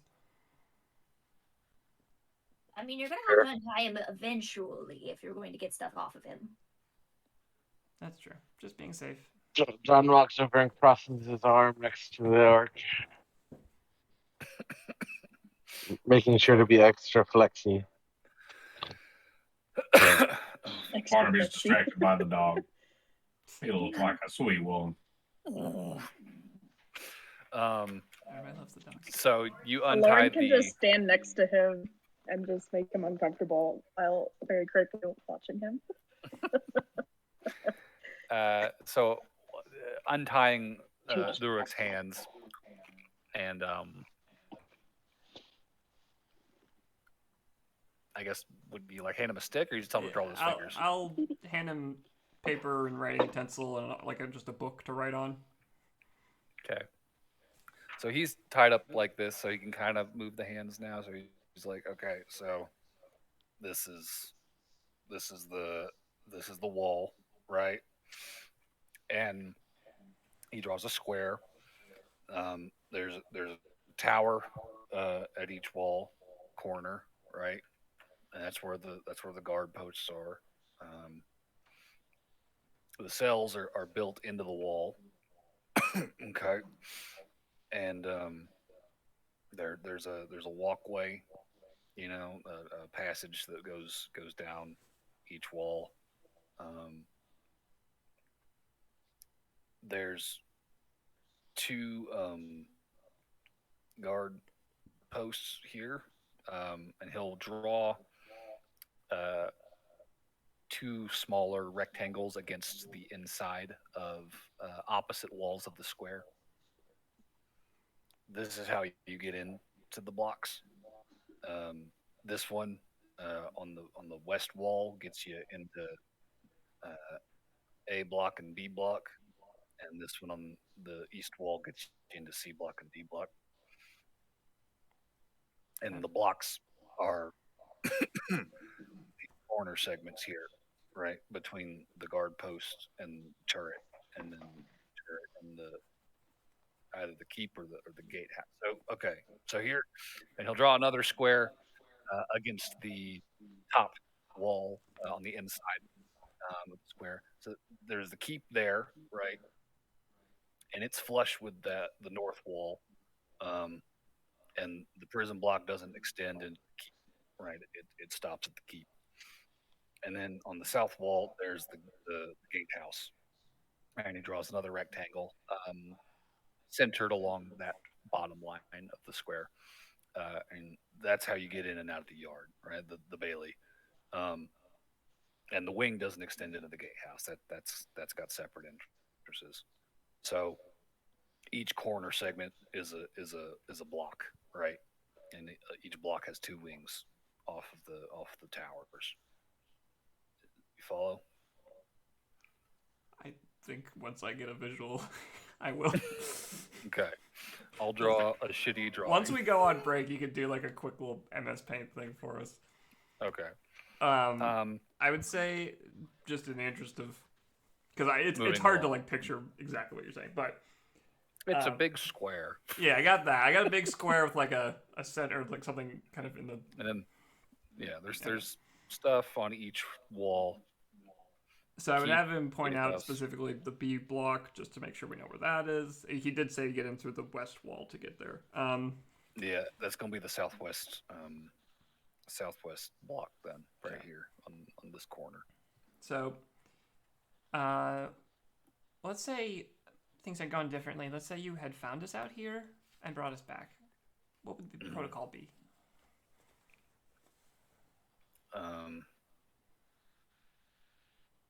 Probably just search you and throw you in some empty cells until you'd let somebody know you were snooping around. Okay. Good to know.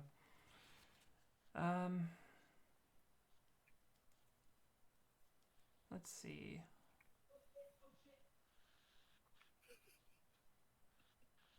Anyone else got any questions off the bat here? Whilst we think about this. What's his favorite food? I point to the dog.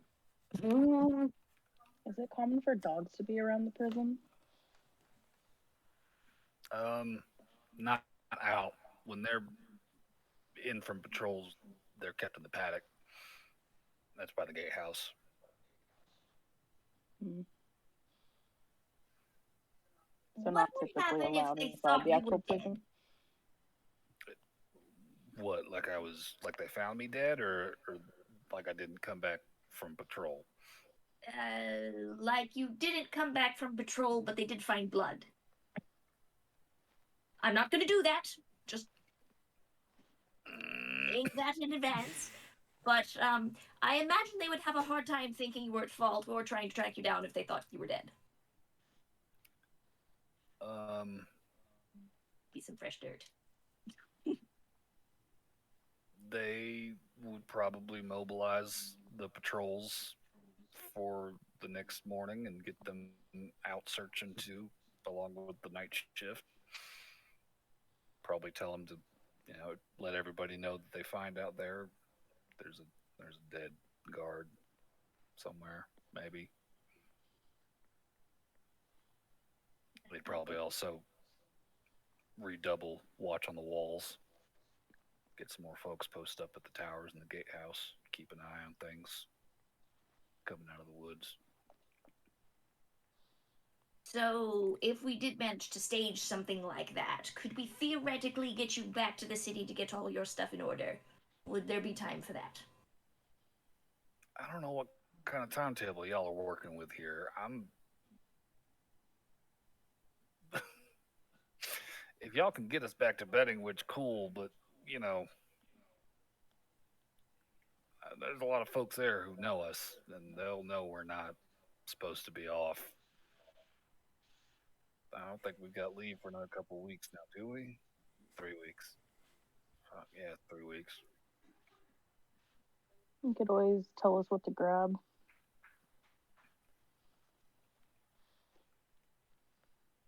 You can tell you where we live. Yeah. You can tell Callus hates that idea. You really couldn't. I think anytime a lord speaks, he's just upset. He's like, this bitch.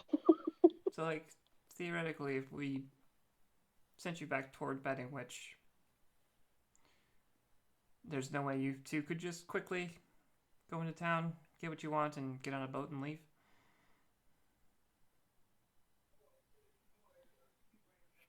They kind of look at each other. It doesn't really matter that much if someone sees you if you're gone within the hour.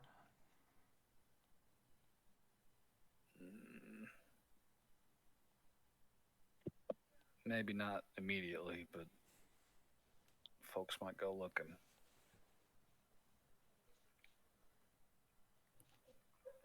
Oh, quick question. Who do you guys work for, technically? Because it sounds like it's all the, like, pirate lords got their people here. They kind of look at each other. We're part of Max's crew.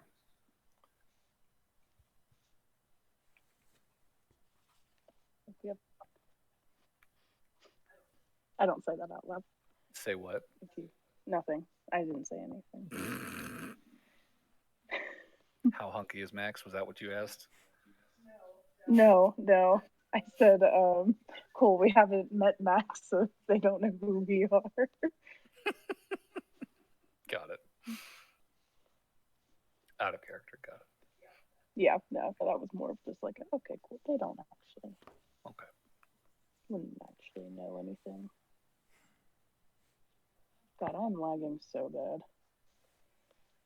Yeah, I might want to reconnect at some point. As far as like other It's not gonna help. details, My brother's completely lagging too. as far as other details go with this,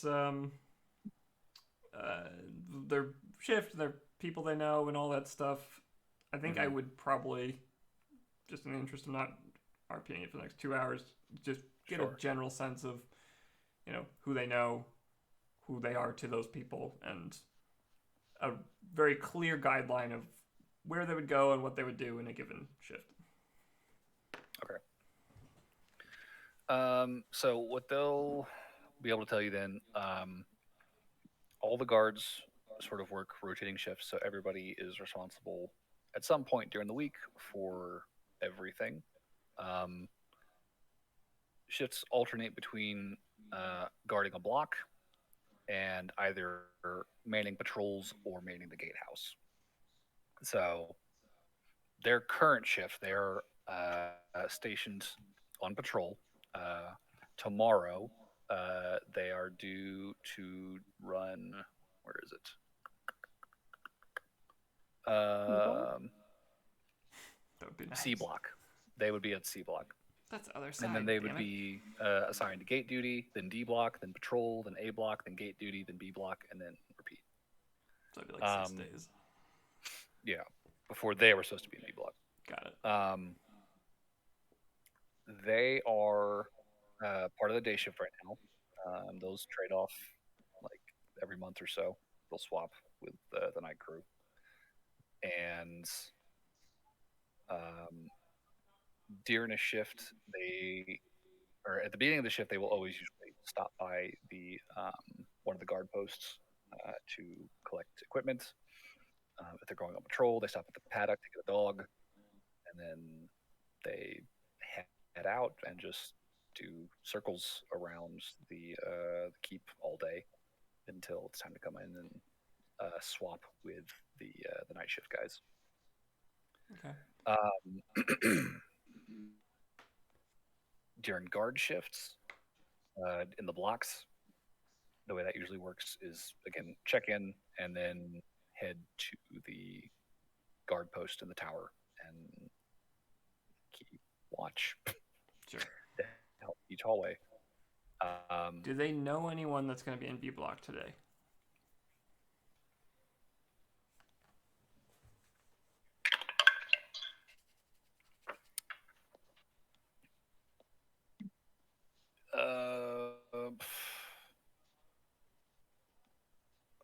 I think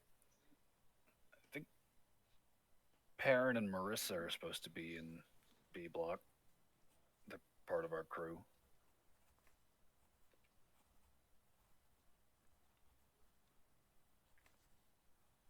Okay. I don't remember.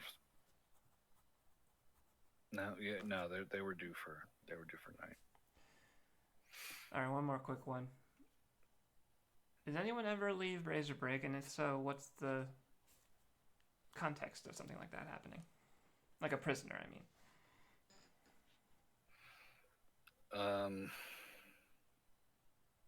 Yeah, someone's ransoms get paid and they'll get, cut loose. They'll get shipped back to Betting Witch and shipped home. Like they'll be put in a Or cart and escorted by guards. Yeah. Back to Betting Witch and back to a ship and dropped off. It's good to know. There's also, the odd fella that gets summoned by one of the lords.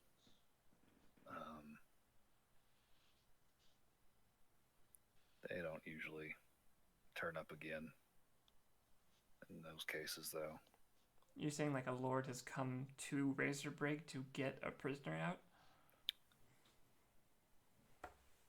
Well, sometimes they send word that they want someone specifically taken somewhere, and that'll get processed. But They get murdered, probably. Probably, Callus will chime in. The only lord who ever comes to Razorbrig with any regularity, though, is Shirog.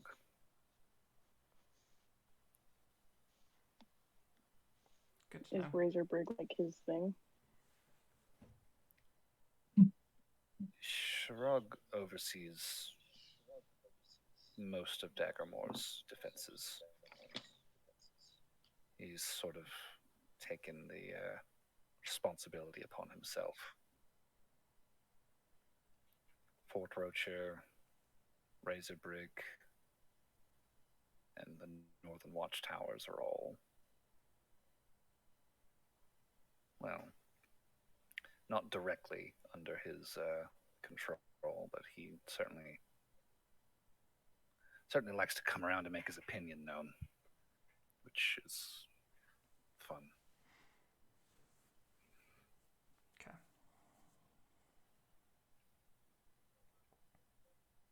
Wasn't he due some point this week? I don't remember. I think he was supposed to show up at some point. He usually does every couple of weeks. It's been a little while. I'll have to keep our eyes open. Hopefully we can do this quickly without much issue. We'll see.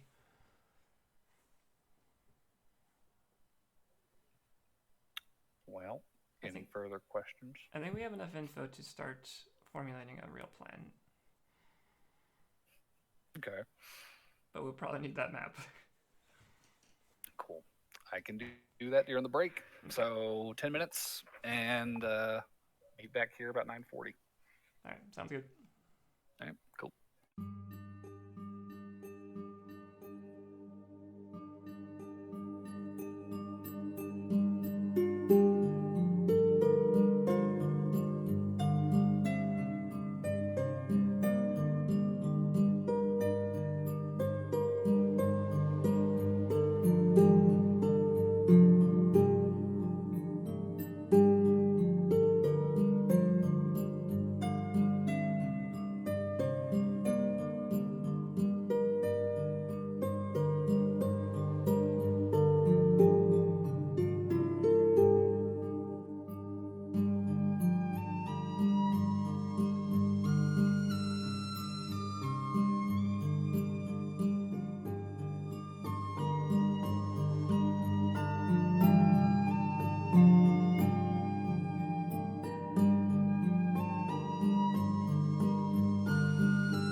right, we're back.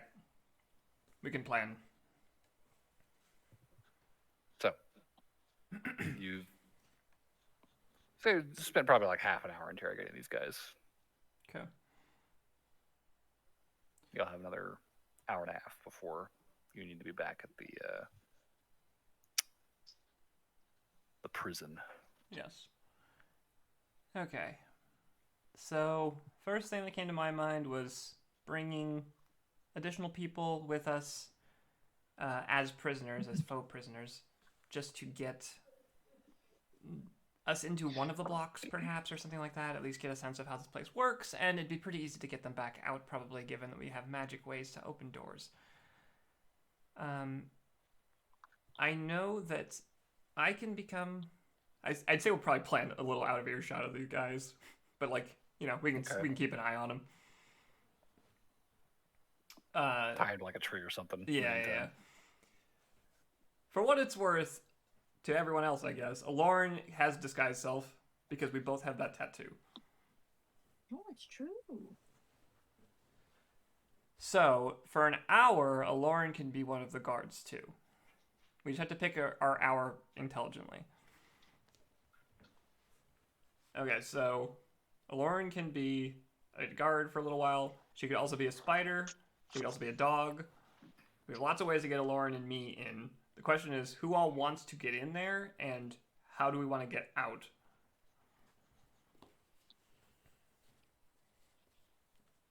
Open to suggestions, because I know part of how this is going to work, and I don't know most of it.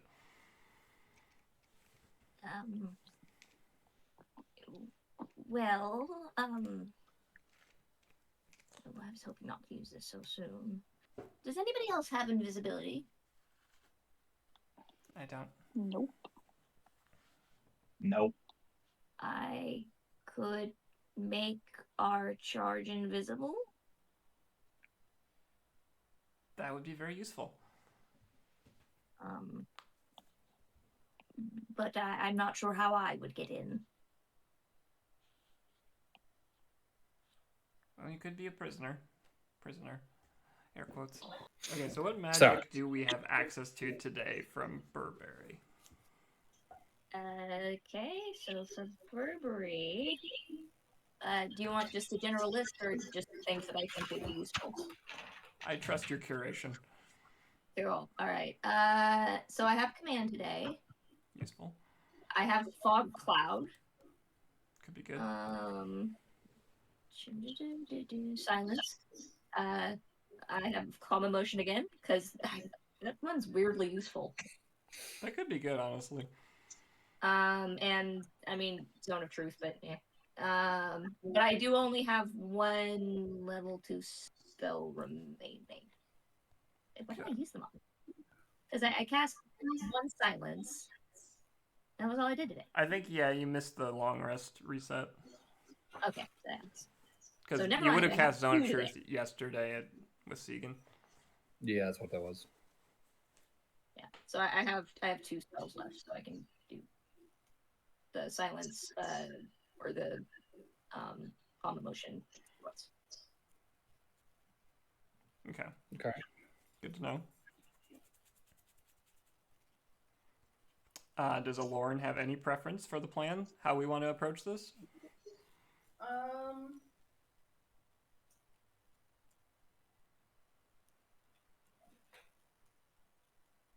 Honestly, I think yes, it's great to have the full party, but I think that's going to make everything very complicated at the same time. True. Because then we're going to have people that are prisoners, then the whole place is probably going to be on higher alert because there were people in the woods, so it might be more difficult to get out because more people are going to be awake because there was an incident.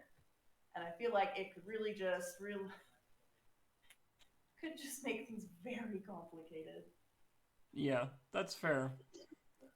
I guess I do have sending, because I'm 100% going in, so if things do go tits up, we have an emergency contact system in place. Yeah, I think that's just kind of like my big thing right now is that I'm worried because they've said that if somebody was like caught or something, that the security like doubles. Yeah, that's fair. And I'm like, I don't know if we want to deal with double security while trying to sneak out somebody of high importance, of pretty decent importance. Fairly fair. Do we know, how about this? Could the guards tell us how close of a perimeter the forest gets to the castle? Or is it like literally like it's just forest right up to the wall? Or is it like cleared out area? Basically just asking like how close could we get the rest of the party who are waiting on the wings to the castle without them being spotted? There's a decent sized clearing around the castle to, give us a good line of sight from the walls of anything approaching. I mean, it's probably a good 100 feet, Okay. any given direction. I will say, they've got, braziers and torches on the grounds, during the night that, we try to keep lit, but stuff goes out. It gets pretty dark out there. The wind will snuff out some stuff. That's pretty normal. If you guys are trying to sneak, it wouldn't be hard necessarily to get close to the wall if you're trying to get close to the wall. Oh, I do have a question for the party. Do we want to ask these guys if they know anything about the person we're trying to get out? No. I've been very careful to not mention his name out of more of just paranoia than any specific suspicions about these two, but I guess I don't know what we gain from telling or from looping them in. Yeah, I was just curious. They already know that whoever it is from D Block. Yeah. I mean, and it's not like it's going to be a giant secret. They're going to be like, hey, this dude's missing. I mean, the prison will know. Yeah, it'll be public information in 24 hours.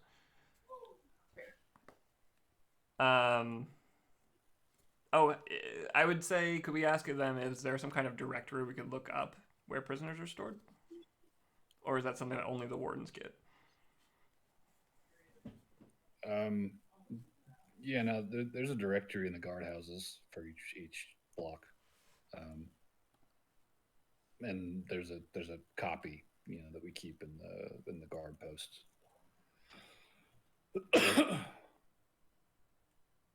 Okay.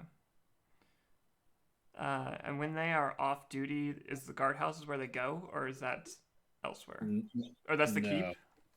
Keep. Yeah. Okay, gotcha. Yeah, if you're off duty, you stay out of the blocks in the guardhouses, and you just putter around, do what you want.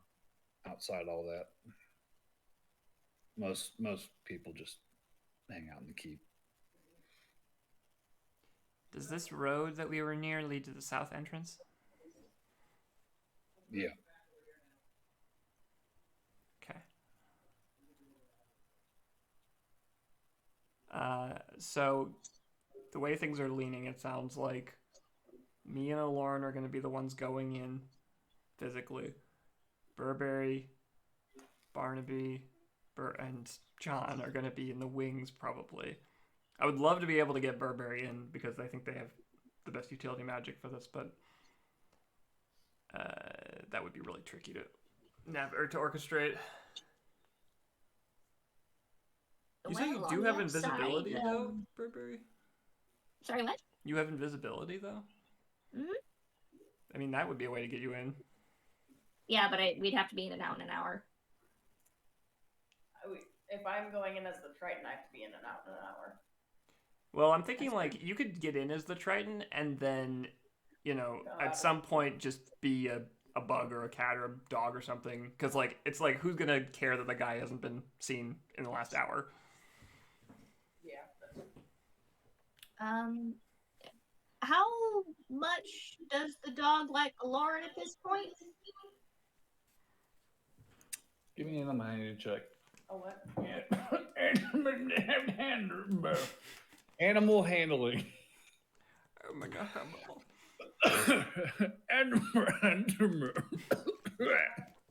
Can I give her a lot of rations for advantage? How many rations? 5 or 6. Okay. So yes for advantage? Yes. Yes.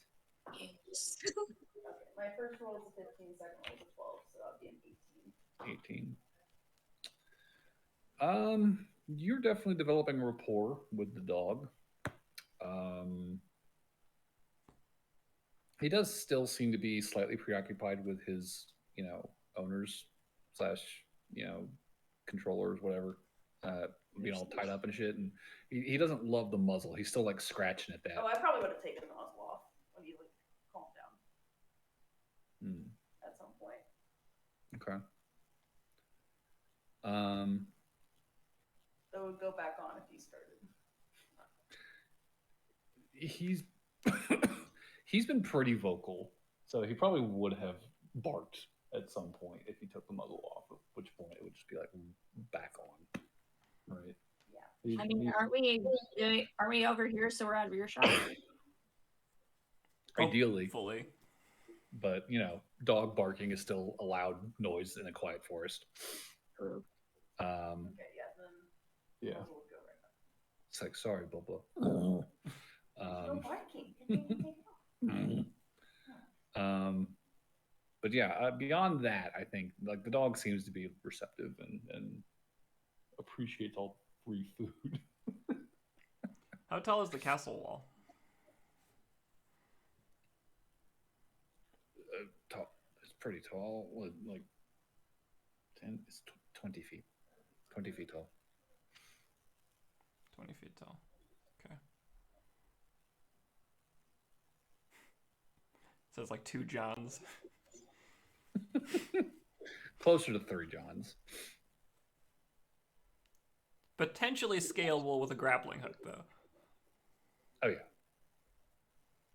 You In got 50 case feet of Barnaby and John need to get in real quick. Yeah. Assuming you can scale 20 feet of wall in, 6 seconds. I just do one of those like gymnastic, hands down and just boost up with. Oh, yeah. I mean, John's pretty tall. Yeah, like just Barnaby each other. on John's hands in the air. That's pretty fucking high already. Yeah, that's probably like 15 feet. That's pretty tall. 15, 16 feet. Big boys. They can figure it out. if you're willing, Burberry, if you'd willing to join us invisibly, I think it would be helpful. As you like. I'll probably should only be kept for in case of emergencies, though. I have a feeling that we're gonna only get one opportunity to get in the door. There's probably gonna be guards at the door, so if you're standing behind, or if you're waiting behind, then No. I'm saying like I'll go with, but I probably shouldn't do anything in there unless it's an absolute necessity. Gotcha. Because casting drops the thing. Yes, that's true.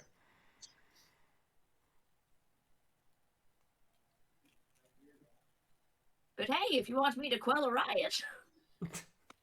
Honestly, call emotions could be really good though. If someone like freaks out or whatever. Or someone starts to feel our ruse and it's like, calm emotion. Yes, just be calm. Come on, man. You know us. But Nah, I'll just use my invisibility to gank him. No. Clunk. So is this the game plan? Are we going in? I think the only thing we need to come up with is what's our like angle to get to B block, because we're not scheduled for there and our shift is ending shortly. And I assume we're not going to be sleeping in the keep.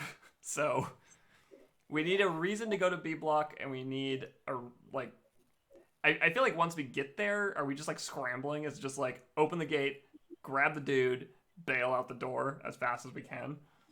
I was honestly thinking hopefully he's close to the Triton size, and then Alorn can just fucking strip down, give him her clothes, turn into a dog, and try to sneak him out as another, like, guard.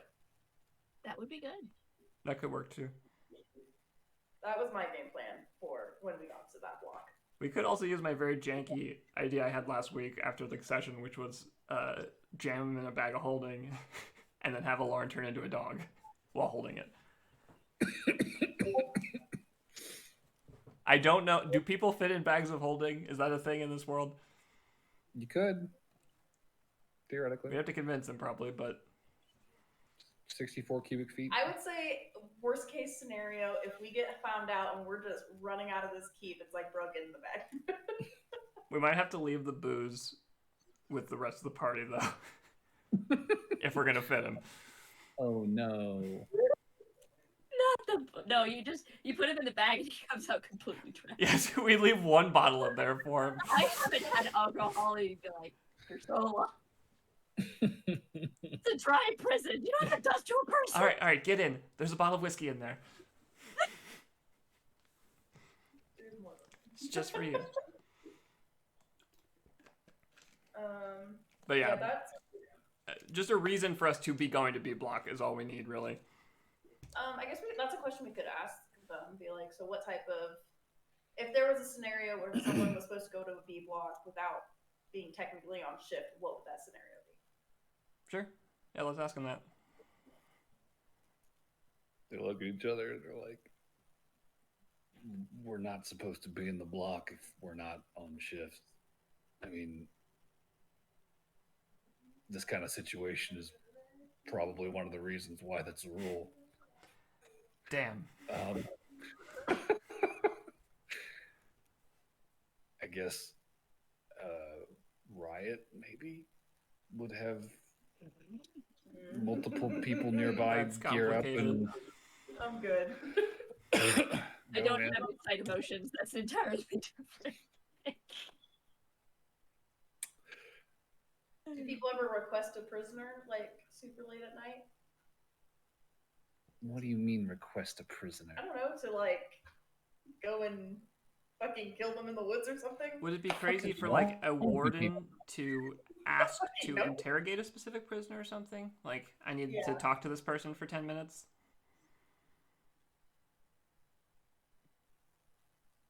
There's a look of feasibility that kind of comes over them, and Tyler's like, that has happened. Who would be the most likely person to interrogate somebody? I think it would have to be Aurelian, wouldn't it? Because he's the warden of B block. Well, Aurelian is the warden of the entire. Oh, sorry. I mean, Lutrin. Apologies. Lutrin oversees. Yes, Lutrin is also feasible. Shirog would also be on that list. He's definitely done his fair share of interrogations. Oh, we can always say we're prepping the prisoner for when Shirog arrives or some shit like that. Since they're expecting him soon. That's true. I think at the very least. Go ahead, Kat. Wouldn't you be able to actually just take him into interrogation and do the weird bad thing? Take him into what? Sorry. Interrogation, like you know, and to be a person who does interrogating, take him to be interrogated and then stick in the bag. Yeah, I think that's the idea. It's like we just kind of bail when we get him out of the cell. Yeah, we're not actually taking him to interrogation. Oh, but could you imagine the look on his face? Probably horrified.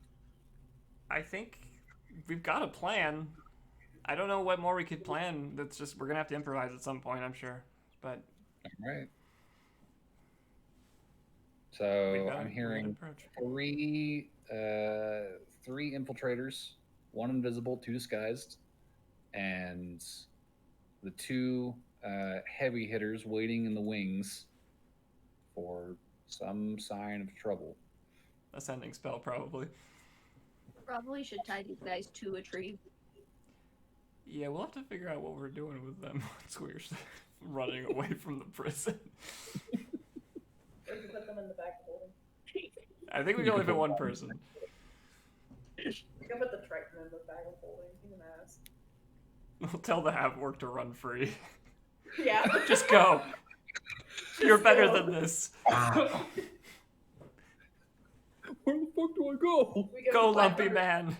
Go. If we just give him 500 gold and it's like, start a new life. Here's 500 gold. Find a boat. Be free.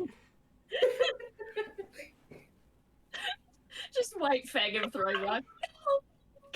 We've got 2 puppies now. We got the adorable orc and the actual dog.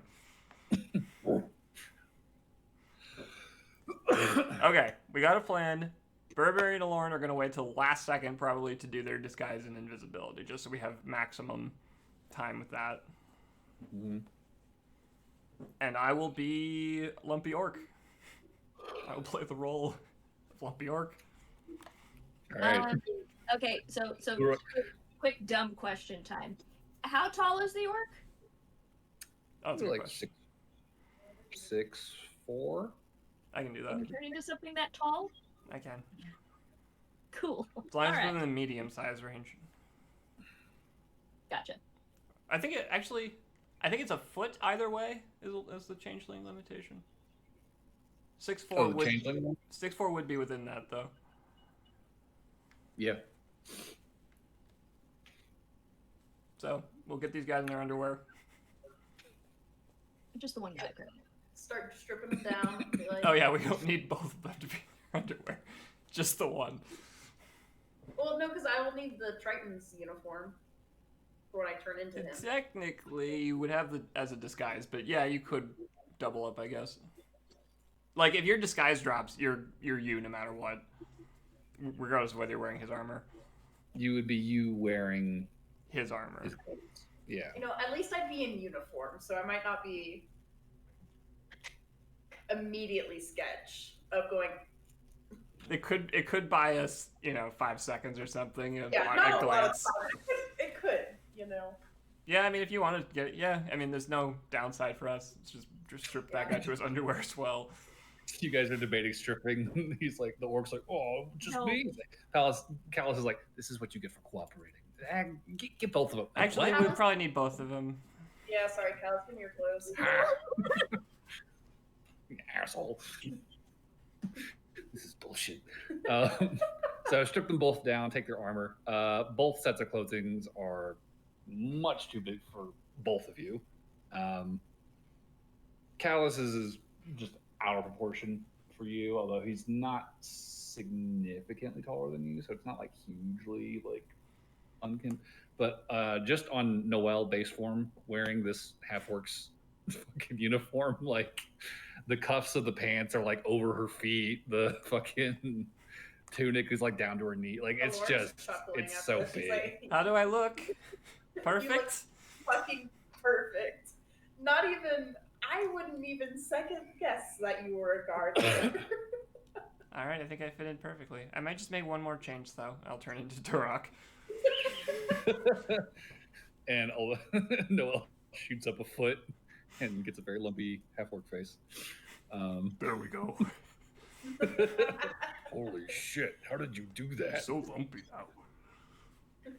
Not that lumpy. Should I de-lump a little bit? Is this too much? Why do you keep calling me lumpy? Well, you're being hostile to the house. That's been nothing but- Where did this start? Where did this lumpy thing come from? I will de-lump by 5%. He's just like, what the fuck? Oh my god, can I give Callus my little like night shift and be like, do you want to wear my sexy dress? Who are you? She's just laughing. She's just laughing at this point. Who are any of you? What the fuck is this? That's Opal, and we're the Blunderbuss twins. Hell yeah, we are. Callus is just fucking like wide-eyed, like, fucking god. You know, it's kind of fun playing the bad guy. I've never done that before. That was entertaining. What if we ran a whole campaign like that? I know, right? It would never work. Alright, so do we start heading? Let's go. All Carry right. me Are you gonna talk like that the whole time? I don't know, maybe. We'll see if my throat likes it. All right. So the party is setting off. Are you leaving your captives tied up here? We'll Or are you let John taking and them- Barnaby use their best judgment with those two. Okay, so you're leaving John and Barnaby here. I think we are going to leave Booze with John and Barnaby too. Just Sorry, to be... one more quick question for our captives. Hmm. So, if we go do this, and we do leave you tied to a tree, and they find you tied to said tree, would they still think you're in on it? Tied up, naked, alone in the woods at night.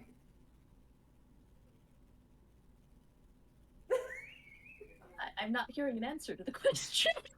I have no fucking idea. That's sarcasm, Burberry. I mean, 2 pint. That is sarcasm. I mean, look, I'm just trying to figure out a way that they can get on with their lives in a way that doesn't get them arrested. Be it running off to the ship, faking their own death, or just being found out that they're bad at their job. Well, pretty good at their job. We're just better, no offense. The problem is that if we let them, the whole reason why we're taking them off the island with us is because they're going to know too much, and if we leave them out of our sight, they're going to go and probably tattletale. Especially this one, and she'll point directly at the Triton. He's a little bitch, and he's going to go run and be like, da, da, da, da, da. These poor people made me naked in the woods. Da, da, da, da, da. And then we're going to have to kill the bitch anyways. So. I mean, if you were gone, I mean, you wouldn't. I mean, if you wanted to hunt us down, I guess you could stop you from doing that. I don't want to hunt you down. You've been a good fella. Thank you. You've But been this good. Triton, he's being an asshole. So what I'm hearing is, if we're going to leave you here, we shouldn't just tie you in the tree. We should tie you high in the tree. Oh no! What we can do? We can tie them high. in Don't the hang tree. us. Shit. Come on. I thought we were cool. No. Like on a high branch, so that the animals can't get at you. We would never hang you from a tree. That would be psychotic. This guy daddy feeling called out right now. Keep talking shit. See what happens. This is my prison. I never got to motherfucker. participate in the ribbing because I was the DM at the time. Go ahead. Break into my prison. Keep talking shit. See what fucking happens. All right, let's head to the Let's prison. get moving. Okay. So, are we leaving them here? Honestly, You were leaving them with Barnaby and John. Okay, my understanding is that they're trying to be in closer, so that way if we need them, they can get there quickly. Yeah, they will be relocating, probably with If- the two titles. That's I would say gag the Triton if you're gonna bring him closer to the prison, because I feel like he's just gonna squeal like a little kid Yeah. if he gets close. Also, Yeah, you guys should I- head. What, Plette? I said she is the most hostile woman I have ever had the displeasure of meeting. Yeah, well, you didn't come off great either. So now You fucking abducted us. We're doing our jobs. Yeah, and you're doing a shit job at it, guy. I mean, you did get captured. Yeah, you got captured, man. Like, come on. That doesn't make us the bad guys. I don't know. You kind of work for pirate lords. You're kind of breaking into a pirate lord prison. I mean, what good could come of this? Look, it's all very morally gray. Yeah, we're in a very morally gray period. Don't take the fucking high road with me. There's gonna be some very large self-reflection happening after this. Okay, let me tell you. Why what. not reflect now? Why not consider, not doing any of this? We have no other option. And honestly, you What just caught me everyone at a bad time. I did something real dumb before, like the day before, and I feel like I'm coming after you a little bit. Do you want to talk about it? So I'm so sorry, man. Oh my god, let's just go. For what it's worth, John and Barnaby, you guys should head to the southeast corner, probably, because that's the two most likely spots we're going to be coming out. and take our gag. Southeast or with southwest? you. Southwest, sorry, brain. I imagine that we'll be taking the dog. Yeah, we have to take the dog. He's like kind of bounding it back towards the two, tied up captives as you guys start walking him Is it through a the good idea forest. to take this dog when he clearly knows we're not his owners? He has to come. Is this map in north-south I think it would be alignment? stranger if you returned without the Yeah. dog. Okay. Got Okay. So southwest would be B block. Yeah. Okay. That's what you were telling us to go to. Yeah, we're either going to be heading out of the west side or the south side, I imagine. Okay. So we actually need to be closer to the gatehouse then. Well, the infiltrators are heading for the gatehouse. Yeah. Well, because if we're in the southwest and they come out south, then we're not in place. Oh, As long whatever. as you all are close enough to respond, I think is Yeah, the you got objective. as long as you got a view of west and south, that's really the most important part. To some degree, because that's Okay. the two most likely areas we're going to come out. So yeah. We should definitely stay away from the dogs because they'll notice us. Yeah. Definitely be careful. Yeah. You're gonna want to avoid dog patrols. So I guess me and Barnaby are headed for B block. Okay. And you and Barnaby are taking the prisoners with you, correct? Yeah. All right. So, John and Barnaby, basically the party as a whole is heading in the direction of the prison right now. And as you guys get closer to it, you'll split off into your two separate roles. Yeah. Right. Yeah. So, walking in the company of your two prisoners, tied and gagged, and your muzzled pooch, you guys begin the half-hour trek towards Razorbrig prison. Over the course of your trek, you do not encounter any additional patrols. That's very good. And within that half hour, you begin to see a light in the distance, this sort of long flickering line through the trees along the ground, and a second fainter line of light a little bit above it. At this point, probably safe to start splitting. So John and Barnaby will take the prisoners and take a position somewhere in the vicinity of the South Tower, while Lauren, Noel, and Burberry continue along the road out of what's the word? Out of from the eaves of the forest into the clearing that has been cut down around this fortress, and begin making their way towards the gate. What you're seeing right now in the dark, as at this point the sun has quite nearly set, it is just a faint blue in the distance of in the direction of the setting sun. The sky overhead has gone almost completely black, and now the yard is in the process of being lit. You can see a couple of guards currently kind of walking around with torches, lighting these sconces that have been sort of set out in sort of a semi-regular pattern, sort of grid throughout the clearing to try and provide some light. They don't seem to be terribly large sconces. However, you can definitely see what the orc was talking about. He said they have been blown out on occasion during the night. And ahead of you, you can see this large stone structure. In the center, this prominent, probably 30-foot tall gatehouse. And from either side of it, protruding, I guess, east and west, you see the crenellated wall terminating in these rounded turret towers, again, rising to about the height of the gatehouse. The tops of these walls and towers lined with periodic torches. You are approaching Razorbrig prison. Here and there along the walls, and definitely out in front of the gatehouse, you can see that there are guards walking, watching, torches in hand, waiting for something to happen.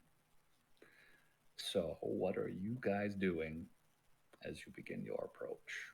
I suppose. I feel like This is the time to turn invisible Yep. and disguise. All right. So stepping out of the edge of the forest, y'all cast your 2 spells. Burberry will vanish from sight. And Lauren will assume the form of a slightly taller, much more masculine Triton. And Lumpy Half-Orc, you do you. Yes. So Duroc is gonna just approach and head toward the front gate. All right. And as you guys go, oh, the dog. Is the dog muzzled at this point? No. Probably would unmuzzle him right around, like right after we cast the spells. Okay. So I'll say, Lauren, give me one more animal handling check. Because as you start casting the spells, the dog starts to kind of like backpedal a little bit, like kind of tugging on the leash, just like. Yeah. Got 19 plus 3. Okay, 22. And without too much issue, you are able to kind of keep control of the little pooch, keep him calm, and he seems confused by the sudden reappearance of his master and the strange smell, but the sight of you is reassuring, kind of. So he seems pretty okay right now, just kind of like licking his chops and wagging his tail, happy to be done with a day's walk. And together the 4 of you approach the gatehouse. As you do, you see there's a couple fellas standing directly out front of this closed portcullis. One of them's just got a clipboard in hands. The other one is standing at attention with a spear. And as you guys walk up, this guy who looks like an elf of some sort will just kind of like wave you guys over. All right. Durak, right? And Callus? There's us. Yep. Cool. Anything to report? Nothing of note. This one, and I'll kind of like pull the dog's leash a little bit. Found some kind of glass bottle out in the woods. That's it, though. Just a glass bottle? Anything about it? It was probably liquid in it at one point. Okay. Found whatever. Right. Okay. Call up, and moments later you hear the heavy chains being wound up, and you'll see the portcullis slowly rising up out of the dirt, just high enough to let you guys in. As you guys step Throw the inside. guy off the wall.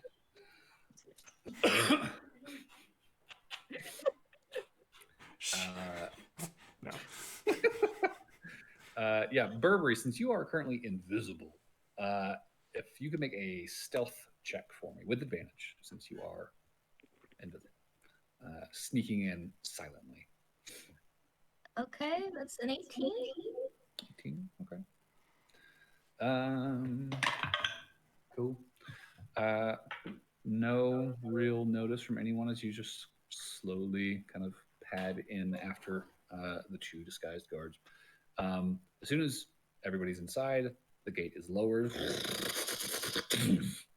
and the interior gate, a second portcullis, begins to rise. And again, about 7 feet off the ground, you guys are permitted entry into the inner bailey. Do we see the mechanisms that are raising these gates? You can see the chains trailing up into this, the guardhouse structure over the gate. So there does seem to be like an enclosed sort of room built above this double gate situation. The chains trail up through holes in the floor of that room, and presumably the mechanism is like right overhead. Inside. So there's like windows in this, so they can see the signal. Like, who did the guy signal to open the gates? He just yelled up, "Gate!" Okay, got it. And as soon as you guys were inside, he would have yelled, "Enter!" And then it would have dropped the first gate and started to open the second one. So you guys would be able to pass inside. And stepping inside, you will see a fortress laid out fairly close to what was described in the drawing. Directly across this wide expanse of dirt and very patchy grass, and a handful of spots that seem to have been like old paved stone that was just never completed. You can see the keep, rising probably 4 or 5 stories high. Pretty tall building, although not excessively large. It's sort of like an exceptionally tall house in terms of like the proportions. And there does seem to be sort of this tower protruding off of the southwest corner, starting probably about the 4th floor and like rising up like an additional story over the main roof. Notably, the keep does not look to be fully roofed. It looks as though there was at one point like a timber frame set up there, but it was never fully shingled. Some of the stonework seems to have crumbled away on that top floor. Does not look as though that is probably in any use. But the bottom floor all seems to be, fully finished. There are lit sconces around the door, heavy double oak doors that lead inside. So just to clarify, this is like an open courtyard with buildings. Yeah. Yeah. Are there any ways up the wall from the inside, like staircases or ladders? Give me a perception check. Can I also check that? Yep. Please do, because I rolled 5. And note that it is dark right now. Oh, that's a nat 20 plus 9. Nice. Jesus Christ. Okay. Yeah, Noelle, I think is probably busy sort of parsing the layout of this fortress against the drawing that she had seen. Too fucking dark. Sort of. Lauren immediately starts looking around, and the only obvious ways up that you can see right now, right behind you, as the portcullis is lowering and you sort of like spin around to watch, you do see that there is a doorway on the outside of that archway that seems to be leading into the gatehouse. Beyond that, the only access points to the wall seem to be either the keep. There's a doorway at the keep, and there is the 2 guardhouse structures built on the west and east walls. And these are very, very obvious as soon as like you step in, like they catch your eyes. They stand out from the sort of the gray stone of this castle, as they are these like kind of rough shod brick buildings. And they're sort of built into and melded into the walls on either side of this courtyard. And those are doorways that clearly lead into the inside of this perimeter structure. And then directly to either side of you, there is the stable, as described. There is a very smelly little wooden hutch building. You can hear the horses kind of clopping and whinnying inside. And then to your right, there is a large fenced paddock full of these big burly dogs. And as you guys step into the gate, all of these dogs are kind of bounding and barking at the fence. This constant just din of like excited and also slightly aggressive. And you can see coming around the corner of the paddock, there is this larger fur-bulk fella. He says, "Hey, shut the fuck up, eh? Hey, listen, hey, give me the leash, eh?" And he starts reaching out for the dog's lead. Take it from you. Everything will go all right, I thought there? Nothing to report. Yeah, nothing of interest. Yeah, go fucking figure. All right, well, you guys are good to go. I got the dog. Come on, hey, come here. And he starts fucking yanking on the dog's leash to get it into the paddock. So I think we'd probably, just to get a lay of the land, I'm just going to follow the exact post-shift ritual that they normally would go for the next like 10 minutes. Like where they would go and what they would do. Okay. So what you were told is that usually they will head into the keep and get some dinner. All right, maybe we won't do that. I thought there would be like some like, debriefing or something, but okay. That's fine. Nah. As you're sort of standing there taking everything, and you will see that there is another duo approaching the paddock, and the furbolgs catch a sign like, "Yeah, I'm coming. Give me a fucking second, shit." He's getting that dog into the paddock, and he's looking around. It's like, "All right, who hasn't been out yet today? Come here." Starts snapping and like calling the dogs, and he's not even really paying attention. He's like, fuck it, this one, come here. He grabs it, hooks your leash onto that dog, and then leads it out of the paddock to this pair. And he's like, all right, you guys are good to go. Come on. They approach the gate, and as they do, you will hear somebody from up top calling out, "Enter!" And that inner portcullis begins to open at their approach.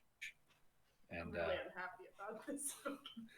as they pass you guys, they just kind of shoot you a glance. Y'all see anything? No. Yeah. Go figure. All right, come on, dog. And they head out the way you came in. All right. Well, if we're going with the, just thinking out loud here, if we're going with the we're gonna get Lugo for a quick interrogation by Lutrin, then I believe we would need to head to the western edge of this building, the guard station, I guess. Okay. So you want to head for the brick building? Guardhouse 1, as you labeled on the map, I believe. Sure. Is that's the way in, we presume, to the wing? That is what you would have been told. Okay. Okay. So y'all just start walking towards Guardhouse 1. Mm-hmm. Is it pretty? Is it still like? Are there still like guards at every single door in this area, or is it like this is a more casual, like people just kind of walk around the courtyard pretty openly here? So there's no one standing guard at the guardhouse doors, or the keep doors. There's 2 guys stationed on the inside of the gatehouse that are just sort of at attention and just watching the yard. And from the looks of it, they seem to be the only security there.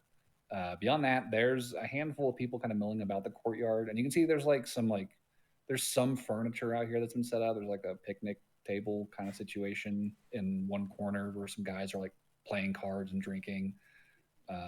There's a campfire that's set up in another spot, just kind of thrown down. And some other guys are sitting around passing bottles and just fucking shooting shit. It's off shift out here. This is fair game. People are just kind of milling about. I will say, as you guys do approach the Guardhouse 1, you hear a voice calling out. And you hear, "Callus, hey!" And you see this human woman standing up from the fire circle, kind of waving at you and making her way over with a bottle in her hand. And she walks up to... Do we get any indication of who this would have been from Callus, or did he omit this information?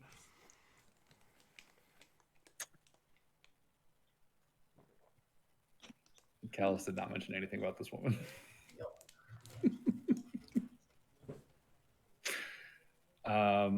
It's a fairly good affect his tip. Oh yeah. And I'd say before she gets over, I would probably step between and just say, sorry, we're still on shift for a few more minutes. We're gonna have another task to do. You guys are in the fucking gate. What are you talking about? They told us to take it up with Lutrin. Yeah. Give me a deception check. Does he get advantage since I'm helping? Sure. 21. I can't roll above a 10.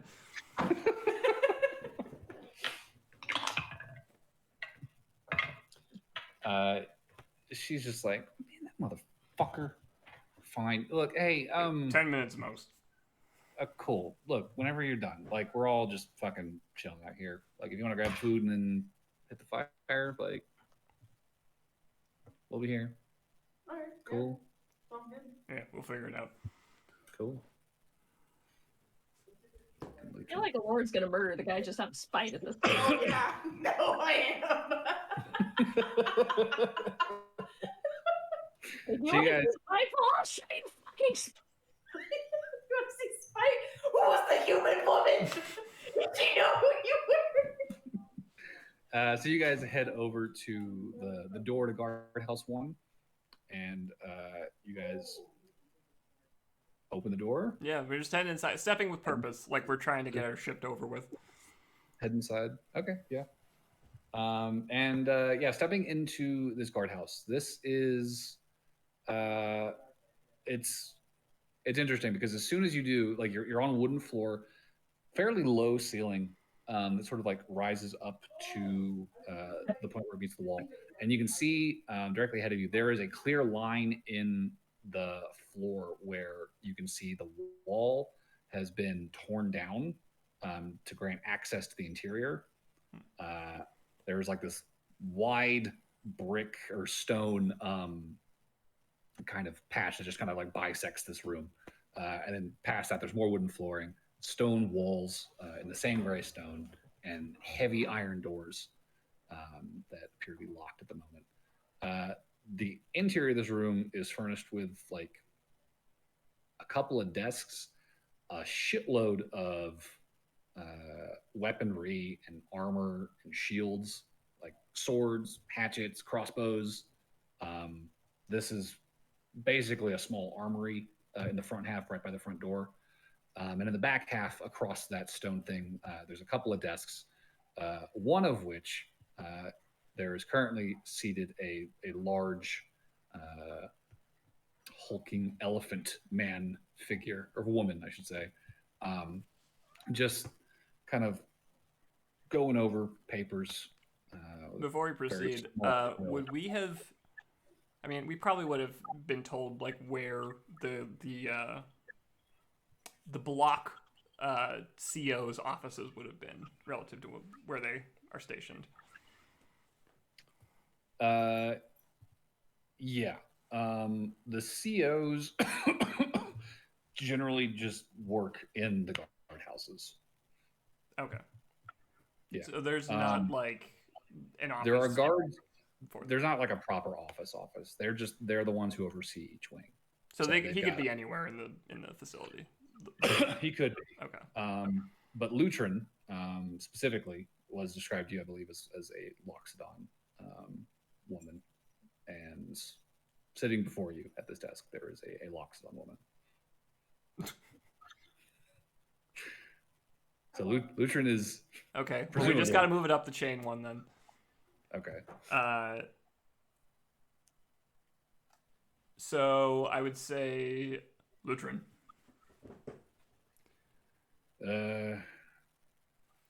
Evening, boys. Evening. You guys on shift? Yeah, almost done. Got one more task from Warden Aurelian. Got to bring some prisoner in for interrogation or something. Derek Lugo. Bring him where? Does Aurelian has an office, right? Someone's got to have an office somewhere in this building.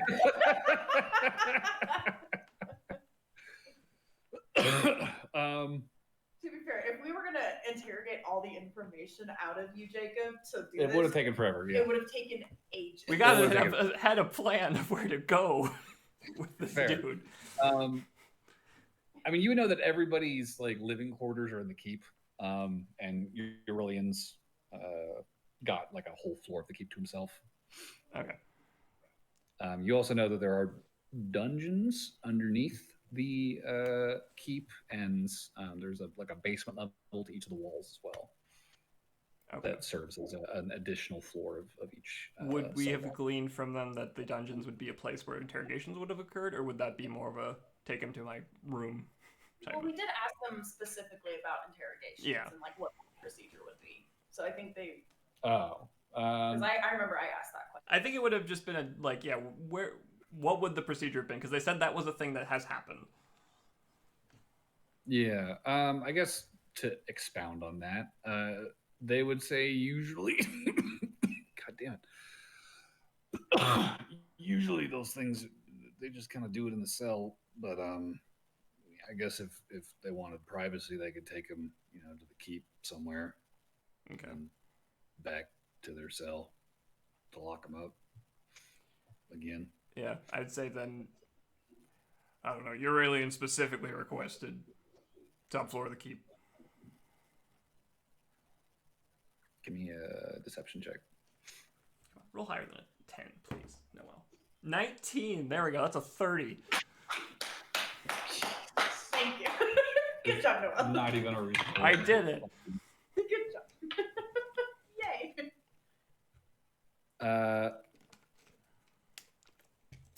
The elephant woman, Loxodon Lutron, seems very confused. And she reaches up and takes off the very tiny little glasses sitting at the, bridge of her trunk, and just looks at you again like, Sharag's not going to be here for another 5 days. He asked for something specific. I'll ask him about it later. Lugo, you said? Yeah. I'm She'll- not here to ask questions. I'm just following orders. She will stand up from the paper she's dealing with and walk over towards the south door, heavy door.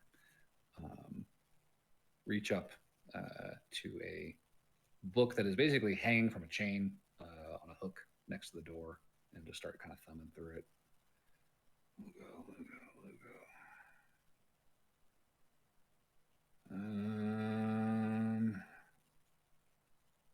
All right. Second floor. Cell 13. Thank you kindly. I'll grab the keys. She'll stand up and undo the keys and insert into the door. Let you guys in. Okay. As you step into this. Are we expected to have the keys? Well, I don't know. Like, she doesn't hand us anything, right? No, she doesn't. Okay. We'll figure it out when we get there. Stepping Go inside. to sleep. You guys are in a fairly narrow hallway lined with doors. And there is, up ahead of you, a wooden staircase that sort of heads back towards this wall that you just passed through to get to the second level, it looks like. There is an additional staircase underneath that one that seems to be delving into the stone to that basement level. All through this hallway, there's maybe like 3 or 4 sconces lit, casting these kind of flickering lights on the doors. And you can see, or you can hear, I should say, people shifting, muttering. Some of them seem to be more active, something, clapping against the stone. There's just all this sort of furtive activity you can hear behind these doors. And they're primarily just like these heavy slats of metal with little, window slides that you can use to peek in. And a little food slot down at the bottom to pass food in now. At the far end of this hallway, you can see that there is another metal door. This one has... Oh, sorry. Does this hall go the full length of the wall? Do we get the sense? Or is it, like, divided into 2 chambers or something? This appears to stretch all the way to the turret, like based off of the distance that you kind of gleaned.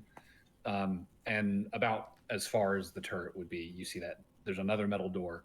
This one has heavy like metal bars instead of a slot window. And there is a brighter light shining from inside of there. Okay.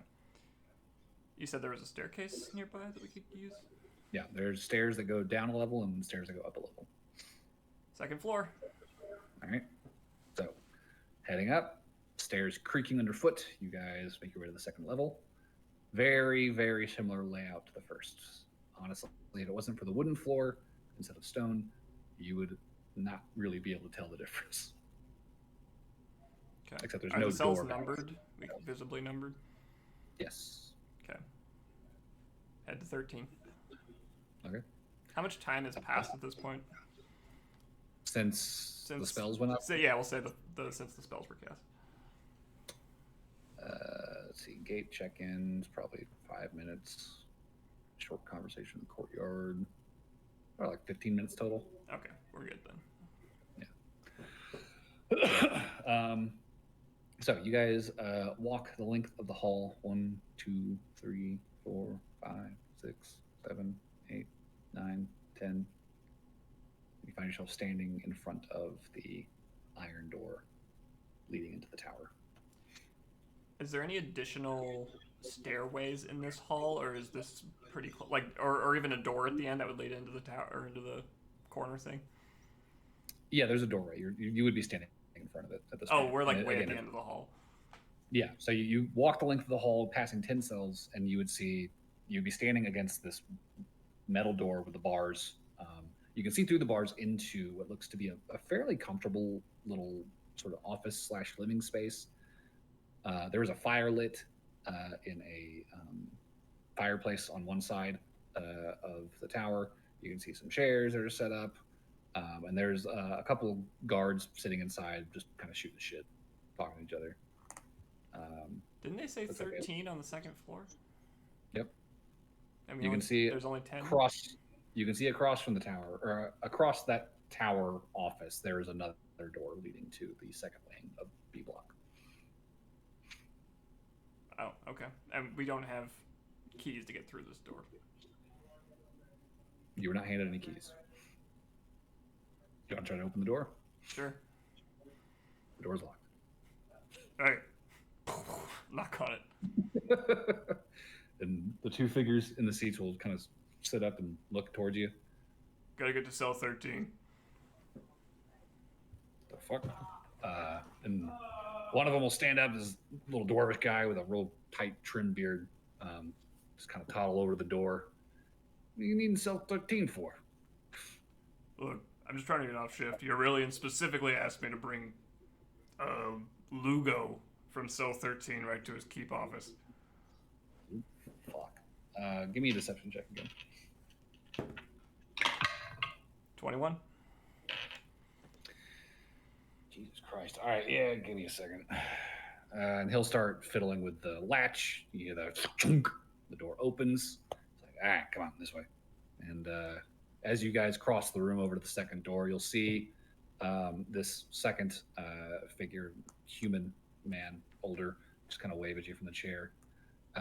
And the dwarf will grab keys off of a desk against the near wall and step through the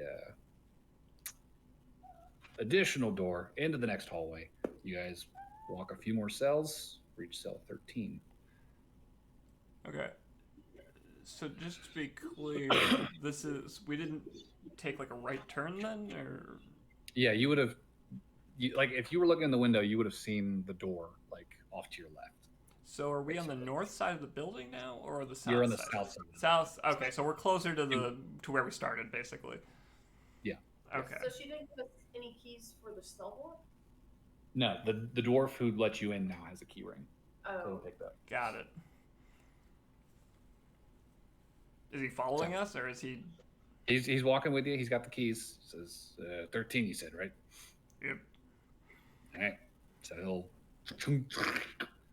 open the door, and sitting inside, slumped against the far wall, you can see this large human man, dark skins, got a very unkempt curly beard, and just a mess of hair, just lying with his arms around his legs, or sitting really, arms around legs.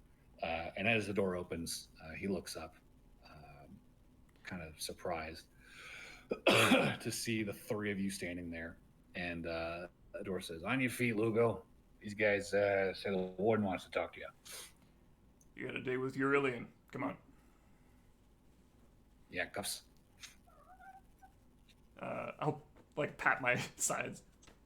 You'll feel something slip into one of your pockets. Sleight of hand check. I'm invisible. And I'm not resisting. But does the guy see? Does anybody see? Hey, is your pocket moving funny? Are those manacles in your pocket? Oh shit, that's like magic. Well, wouldn't we have manacles from taking the guard uniform? It depends if they had them on them or not. So we put him on. I think we put him on the big guy because, like, probably more likely to succeed in strength checks. But since we kind of, Tied him back up. Yeah. So I have various manacles now. just be happy they're not fuzzy. Jesus. Yeah, right here. Okay. I have them, and I've always had them. All right, cool, good, because I didn't bring mine. Turn around, Lugo. Hands behind your back. Lugo very begrudgingly turns around and just waits. I'll cuff him. All right, so you walk in, cuff him, and pull him out. You guys have Lugo in custody. Cool. I will start heading. Now we get him out of custody. I guess we'd head west. Back the way we came. Back the way we came. Yeah. So back through that center office, and the door will probably just kind of lock that door behind you and say, "So that you really in for me?" And just and you guys are left alone on the second floor of B block, the West Wing, with Lugo in your possession. All right. As we're walking, we'll walk slow, and I'll just say to like Aloran and I guess Burberry too, and just be like, "Okay, so what the hell are we doing?" I feel like we should tell him that we're here to. Oh right, he's here too. Yeah. I'll whisper to him and be like, "I want you to keep your fucking cool, and I swear to God, if you just react, I'm gonna fight you later. We're here to get you out of the prison, so just go with the flow, okay, man?" He is just wide-eyed, like, "What the fuck?" We're kind of improvising this part. Calm down. Calm down. Perhaps, Who the fuck are you people? perhaps we can. Who the fuck are you people? Somebody sent us, okay? Just calm down. Who fucking sent you? Put him away. Who fucking sent you? What the fuck is going? See it. Oh, thank fuck. Okay. No, Okay. it's Segan. We're hired by Segan. We're here to help you. Please remain calm and go with the fucking plan. Are we getting out of here? That's the plan. We're getting out of here. We're gonna try. Okay, we need to get the fuck moving. Like, where are we? Okay, What's so- your plan? My plan is we go to the keep, go to the bathroom, you change into my guard uniform, and we Hail Mary out of this bitch. You said I was going to see the warden. Oh, no, you're not. That was a lie. So we're not putting him in a bag? Yeah. Fuck that. Let's not go to the keep, shall we? Can we get the fuck to the top? Can we get the wall? Can we just jump the wall? I don't know how to get up to the top. Yeah, I don't see any stairs. There's not a lot of stairs, or else I'd be there right now. Okay. We could also shove you in a bag of holding if you'd prefer. How's that work? We got 10 minutes to get you out. I think that's a last resort. No. If you can get out in 10 minutes, do that. Fuck that. Let's go. It's like, where's the bag? All right, then we're going to the keep to get it set up properly. Okay. Fuck. We have to Couldn't we just get past the elephant lady and Who the fuck said that? do it Who there? else is here? Oh, that's our friend. Calm down. Please calm down. I think you're not supposed to be talking to us, so just pretend that we're berating you and you look just really defeated. I don't know. Oh no. Oh, stop, please. Fuck. Yeah, like that. Why are y'all so goddamn mean? I think Because Two the more Pint is people right. that we run into, the more likely this whole charade is going to fall apart. Yeah. You guys are probably at the stairs at this point, like about to start walking. All right, we're heading down. If you're keeping that steady pace, you'll hear some people from the cells, like through the metal doors, muffled, like, "What's going on out there? Who the fuck is that? Who they got? Who's leaving? Shut the fuck up, and she'll pound on a door. Hey, fuck you! Fuck you! Don't make me come back here later, bitch! The echo on Chani's voice really adds to that right now. Okay, I like Burberry's angle. I think they're right that this is the less people we show what's going on, the better. Okay. So you guys hit the first floor, still in B wing. Now what are you doing? Are we alone? We're You still are wait, alone. first. in the hallway. We need to get past the elephant lady. We need to 'cause get that's- past Lutrin. Yeah, because she Okay. knows we're coming through, and if they come through without the guy, then it's weird. Yeah. Okay. Burberry, could you take this opening chime and maybe sneak and let some prisoners out on the other side? Sure. Alternatively, I could try to Why? charm person Lutrin. But we know nothing about Lutrin, and Charm Person might fail. Charm person could fail. yeah. That way there would be something going on. Where... Did you see anybody in the mess hall, or that was on their way to the mess hall, like that little group of people that Lauren was trying to avoid talking to? They were sitting outside around a fire, just Sorry, talking. Opal. My bad. Because if they are gone, theoretically, a Lauren could do the thing and turn into an animal of some kind and leave, and then you could turn to someone else to go. Or we put him into this uniform that I'm wearing, why? so that he's a guard walking out with. No, Oh wait, no, the bag put me in the holding. bag. That's right, the bag. Fuck that. I think I can make charm person work. All right, do Charm Person, then let's do it. Couldn't we just do it on the other side of the door of the I gotta office? see him. Without charming anyone? Because we're gonna pass her anyway, But right? she needs to see that we're taking him out. Yeah, if we don't have him, that's going to be suspicious. No, I. Oh, so you're doing for the bonus? Okay. Yeah, if we walk out without him, it's going to be like, weren't you getting a prisoner? I hate to ask this, but doesn't whenever charm person wear off, they're aware that it happened? Yes. Yep. Okay, I suppose that's not suspicious at all. That's why I was saying if we go to the keep, I think the keep is where there's probably a bathroom or something we could steal into, change. Noelle changes forms. We put him in the bag of holding. I turn into a dog or something. I don't know. Here's what I'm worried about with the keep is we like go in there and some higher up sees us walking in with a fucking prisoner and is like, what the hell is this guy doing here? Yeah, Because that's where everybody is. So Yeah. for my understanding, does it go straight from the keep to the office? No, so the ground floor of the keep would be the mess hall and sort of gathering area. That's just kind of a wide open room. And then second, third levels are primarily living areas. Fourth level is the warden's residence. Fifth floor is unfinished. And there's the tower.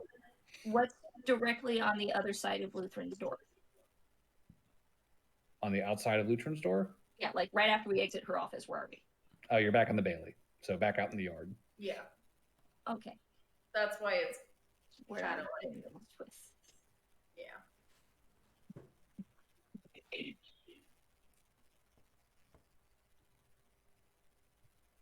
So are we just gonna charm her? I mean, everyone's gonna know this guy's missing in a day. Whether she knows in an hour is not. I don't know. I feel like honestly, like I know going into the keep is gonna be like super sus, and like I know there's a risk of there being a higher up in there, but we could also just be like people like, oh, what's going on? It's like we'll tell you when we get back from this shit or something like that. Unless it's a commanding officer. Yeah, and then that's a problem. But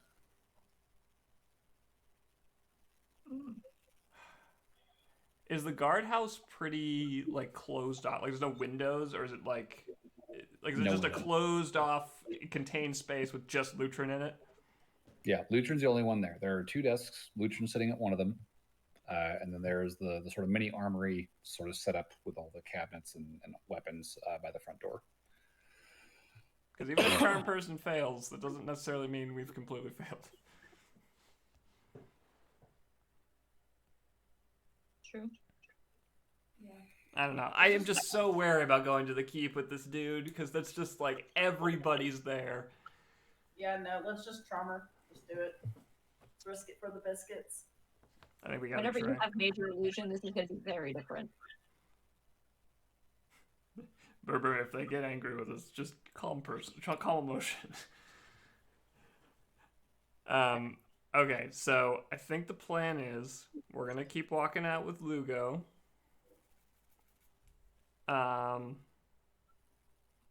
Just checking my character sheet real quick.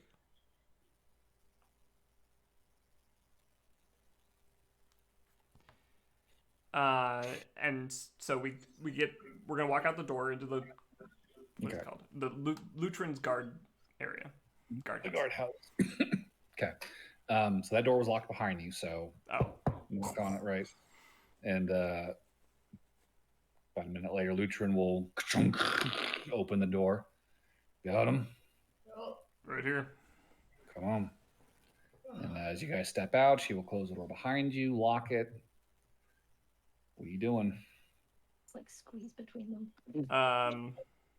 So this is a little weird since we're out of combat.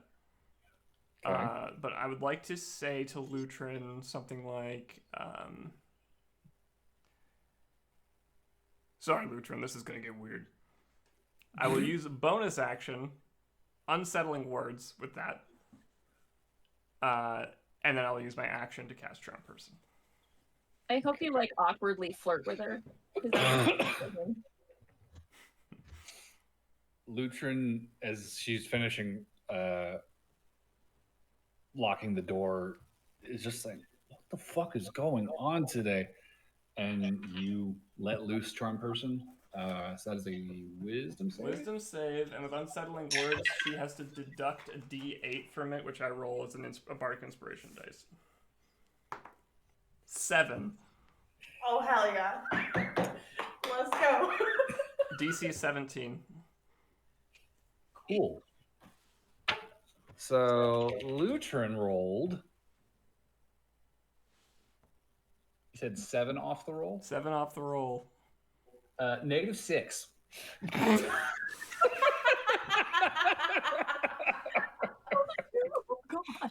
That was a nat 1. It worked.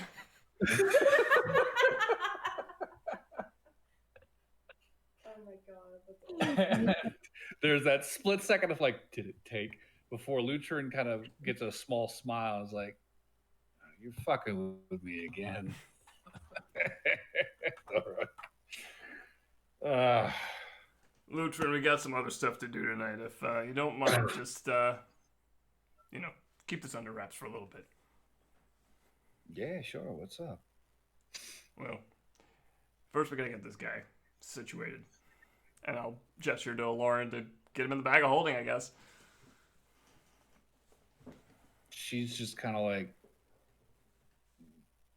is that protocol now? What is the name of the guy who keeps showing up to this prison? Go in the corner and take a nap. Do what? Sorry, what's the name of the guy who keeps showing up to this prison? The pirate lord, who regularly. La Shirog. Shirog. Yeah, La Shirog. La Shirog. I'd say something like, this is just some weird request from La Shirog. I don't know, above my pay grade, but gotta do what you gotta do. Yeah, who fucking knows? Is he not going to the warden? You gotta take him out somewhere? Like, what? I mean, I think the He warden. wants us to fucking fuck with him pretty much before we take him there. Just really give him the time of his life in preparation. Lugo's behind you, like, oh no, please, no. Hey, did I tell you could talk, sir? Shut the fuck up. Sorry, sir. Shit, I'm sorry. He's just like dead eyeing me, like, what the fuck is happening right now? What I said, go with the flow. Lutrin, meanwhile, is like, Shit. Hey, if you need to talk about this kind of thing afterwards, I mean, you know my How about in an hour? yeah. I guess do what you gotta do. Here, why don't you go sit back down, do your work, and we'll take care of business. Don't fucking tell me what to do. I'm your commanding officer.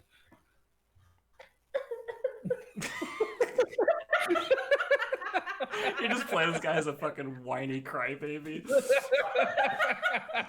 Just ruin his reputation. I'm sorry. Please don't hurt me. Quit being such a bitch, Callus. I know. You're always such a bitch. I know. I'm the worst. I'm the worst. Give me a performance check. You're laying on thick.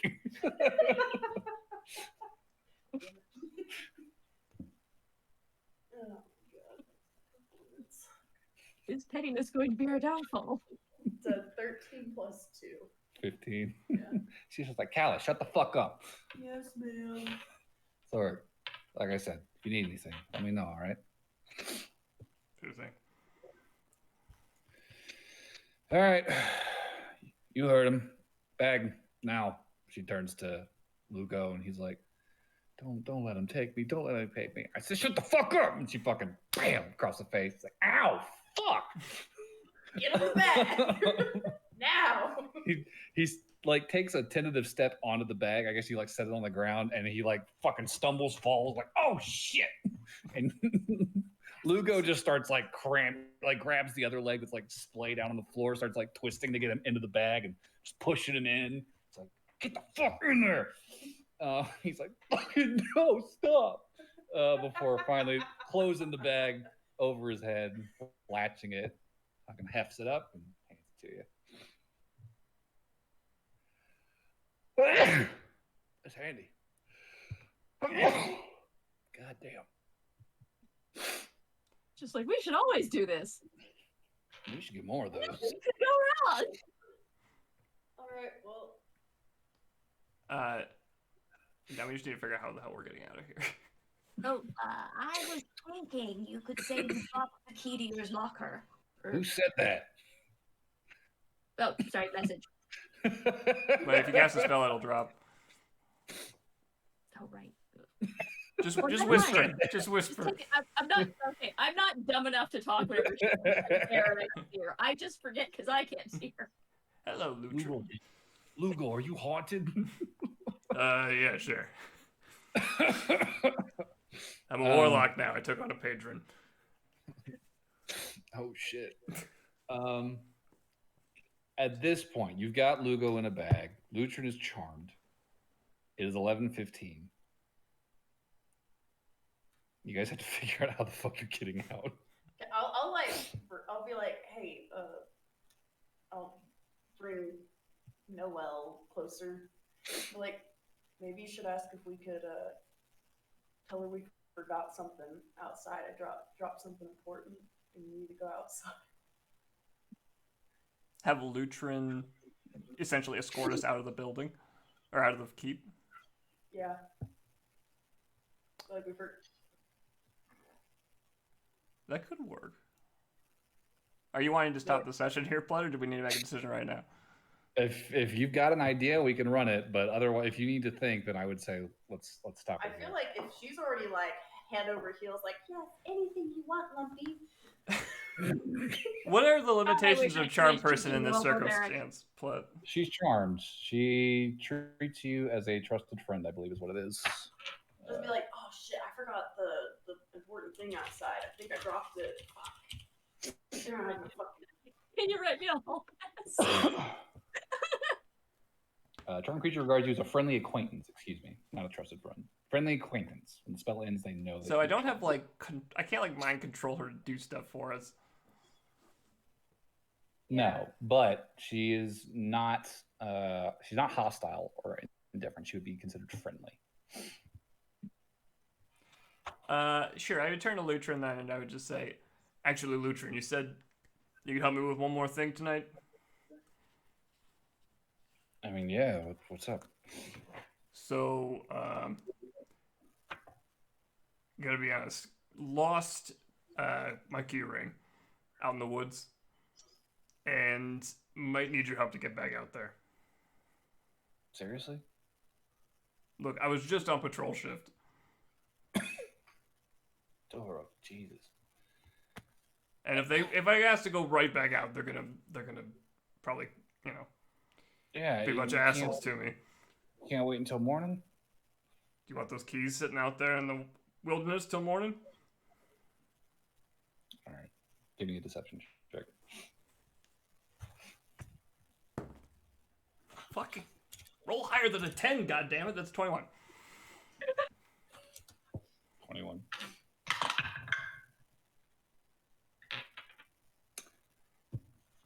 She seems to be on the fence, just kind of like weighing it in her head. And as she sort of stands there thinking it over, you are painfully aware of the 10 minutes that poor Lugo has in his bag. Ticking down. I'm just gonna throw it out there. That bag of holding only has air for 10 minutes. Oh, no, don't throw that out there. She just saw. Wait, she just saw that. Well, I know, but then she's gonna be like, "Why are we gonna go out in the woods when we only have 10 minutes?" At this point, her understanding is just you need to go outside. Yeah. Nothing to say of the other person. That's true. All right, I guess I would reconsider that. I mean, I would just say I didn't drop him far from the gate. Maybe take. You know where that you dropped them? I have a hunch. He tripped on a fucking tree root. It was probably when I tripped. Yeah, like just right outside the gate. Fine. All right, let's go. You, pussy, watch the desk till I get back. Actually, that's very good. Okay. So, Lutrin makes for the door, following Durek, and you guys step outside back into the Bailey. Callus, you are left alone. Perfect. In I'm the gonna take guardhouse. Lugo out of the bag, and I'll be like, "You're going back in, buddy." I'm resetting that 10-minute mark. It is so fucking stuffy in there. There's a bottle of alcohol in there. I'm putting you back in. I'm about to turn into an animal. I'm gonna get you out of this gate, okay? That's gonna make me so dizzy. I know. It's to help for later, okay? Just get back in there. I'm actually gonna go back in the room. Burberry's staying in the room. Yeah, because then I can pick her up. Well, you gotta get out. No, you gotta get out. Go with Noelle. Go with Noelle. I can get out. I can turn into a small creature and carry this man out with me. Okay. Don't worry about me. I just didn't want you to get stuck in behind the gate. I like the door closes and it's just the lore, and she's like, "All right, Lugo, we're gonna reset your timer." And then Burberry's like, "I think I'm actually gonna stay with you." Alor's like, "What? No, go." Go! Get out! No, because like legitimately, I thought, oh, I mean, it's gonna take the gate like a little bit of time to open, so I should have time to pick her up and catch up. But Oh, I see. okay. Got it. That makes sense. Okay, I was just like, no, don't lose Oh, the do chance. make the shift and then quickly bolt after. Yeah, because Right. like even if I couldn't get out immediately, I could always transform into a smaller animal and still get through. Yeah, but Right. also remember, So- whenever you turn into a small animal, your travel time also massively changes. Yeah. That's true. You do slow down, but I was planning on turning into a cat, honestly. so So. Burberry. Those dogs are gonna go following- fucking nuts. Just throwing it out there. Oh, I know. It's gonna be a dash. Would a spider really take that long to get out? Like, what's a spider's movement speed? I think the spider has 20-foot movement speed. I think. Because the wall's 20 feet. So you get out in like 15 seconds. If I turned into a cat, I have a climb speed of 30.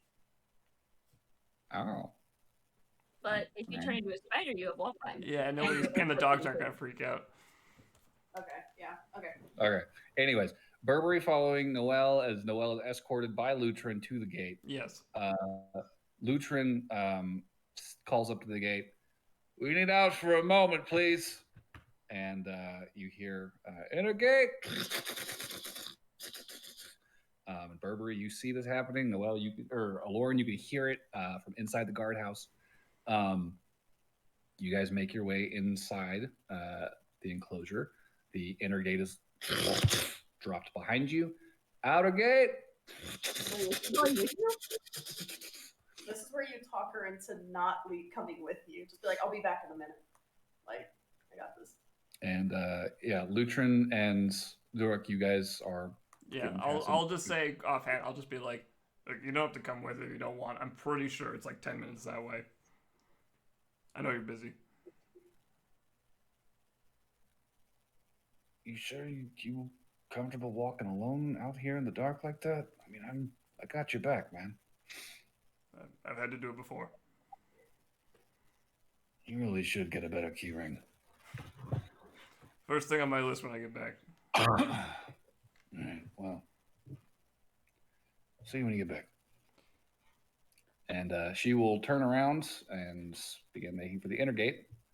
And So the outer gate, as you step out, Noel, is dropped behind you. Cool. The guard watch with the clipboard kind of looks at you. I'll just be super embarrassed. I'll just say, like, I forgot my fucking key ring. Fucking dope. Take a torch. Don't take too long. Yeah. If I'm not back in half an hour, then I really fucking lost it. Like fucking god, dude. And I'll just start heading off down the path. Okay. As soon as that door closes, Aloran takes him out. It's like, okay, we're gonna go back in, and then immediately turns into a spider, climbs up the wall and over. Okay. So, Aloran inside the guardhouse. You give Lugo one last breath of air before closing the bag, shape-shifting, and making for the exit. Crawling along the floor under the door, you can see Lutrin is being let back in. The portcullis is raising.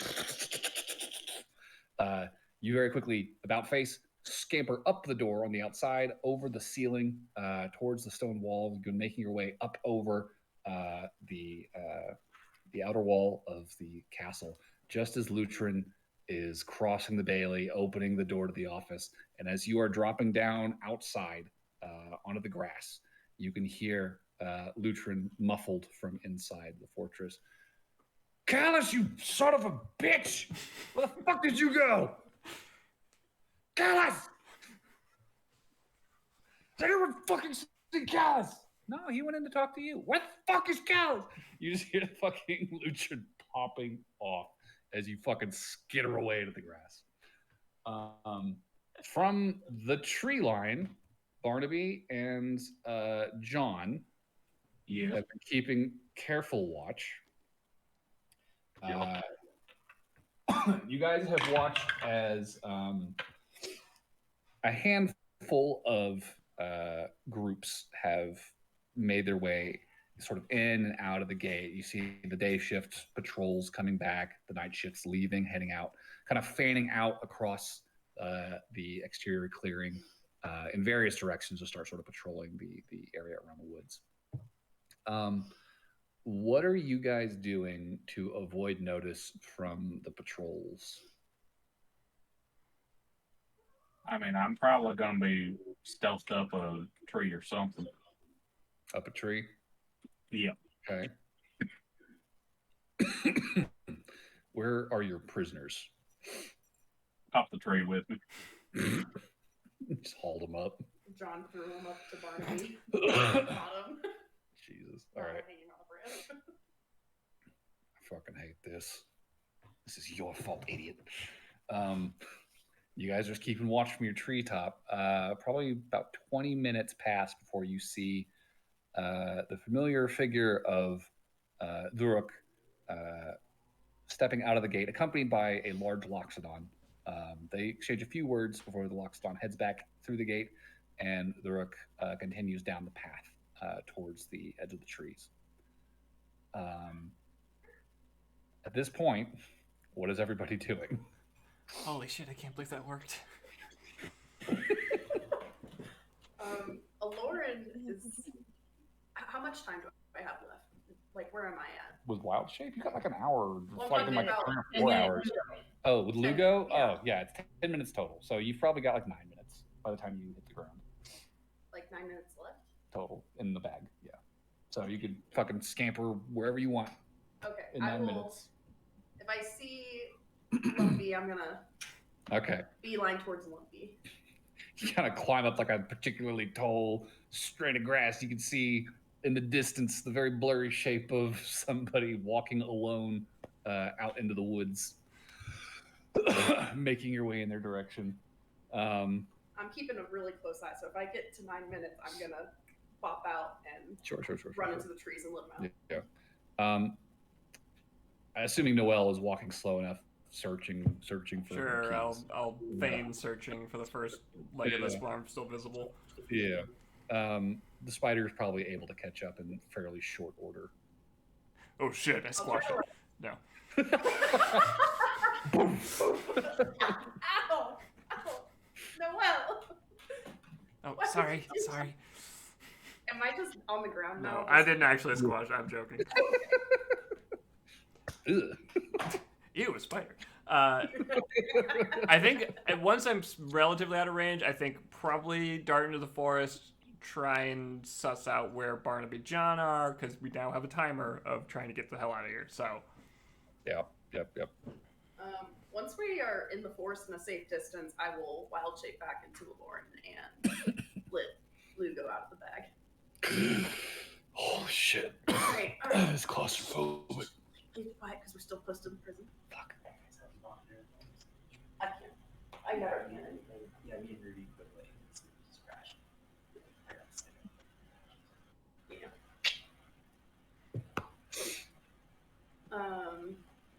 But yeah, so she'll just be like reassuring Lugo and being like, "You good? You fine? Yeah. Just- Be quiet. We're still kind of close. Sorry for yelling at you, by the way. Just was trying to, Cannot fucking believe that worked. honestly, same. yeah, sorry But Lutrin we, hit you. I didn't think that you would do that. Oh shit! Where'd you come from? I'm still an orc, by the way. I just have a very different voice all of a sudden. Oh yeah, now I'm actually a girl Triton. What the fuck is happening? I should probably here? get changed, actually, if we're going to be running. I'll go duck behind a tree and get back into Luna, I guess. Yeah, do you want these this clothes instead of that? Because I don't feel like that's very. Yeah. No. Sure. Yeah. I'll take that. Okay, cool. Lauren has no shame, and she'll just fucking strip it off, hand it to him, slip on her dress. And he's just like, oh, There you go. thank you, man. You're welcome. He will, probably in a similar fashion, pull his shirt off and start to, change his clothes.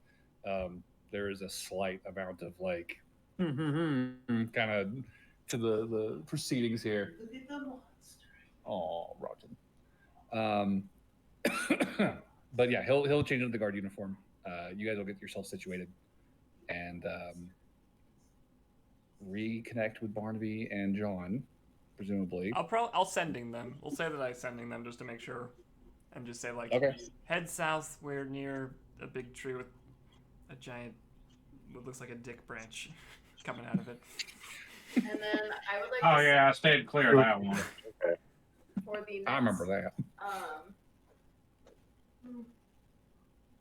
I have 2 more pass without a traces. That's 2 hours total that we could go through the forest with a +10 on stealth. Let's do that first. So. Okay. Probably also go rather quickly. Oh yeah, that's why I'm giving us a +10 because Okay. I think it's kind of 2 hours of hightailing it as far as fucking possible, or at least going like normal speed so we don't have disadvantage. Well, I guess with the +10 it might not fucking hurt us.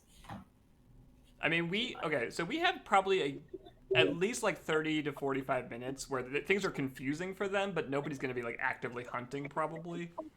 But that gives us a head start. Yes, so let's use our head start as best we can here and get moving. Now that we got everybody together. Yeah. So, the party is together. Pass without a trace is up. and you guys are booking it through the trees south. Safe to say? Yep. Okay. Yeah. We will wrap there then, and we will pick up next time with you guys fleeing the vicinity of Razorbrig. That actually went really seamlessly. Surprisingly, there wasn't any huge hiccups. No, not really. Charm person was a good call. That's like the third time I've ever casted in this campaign. MVP vote is for Noel. Fair. 100% Noel.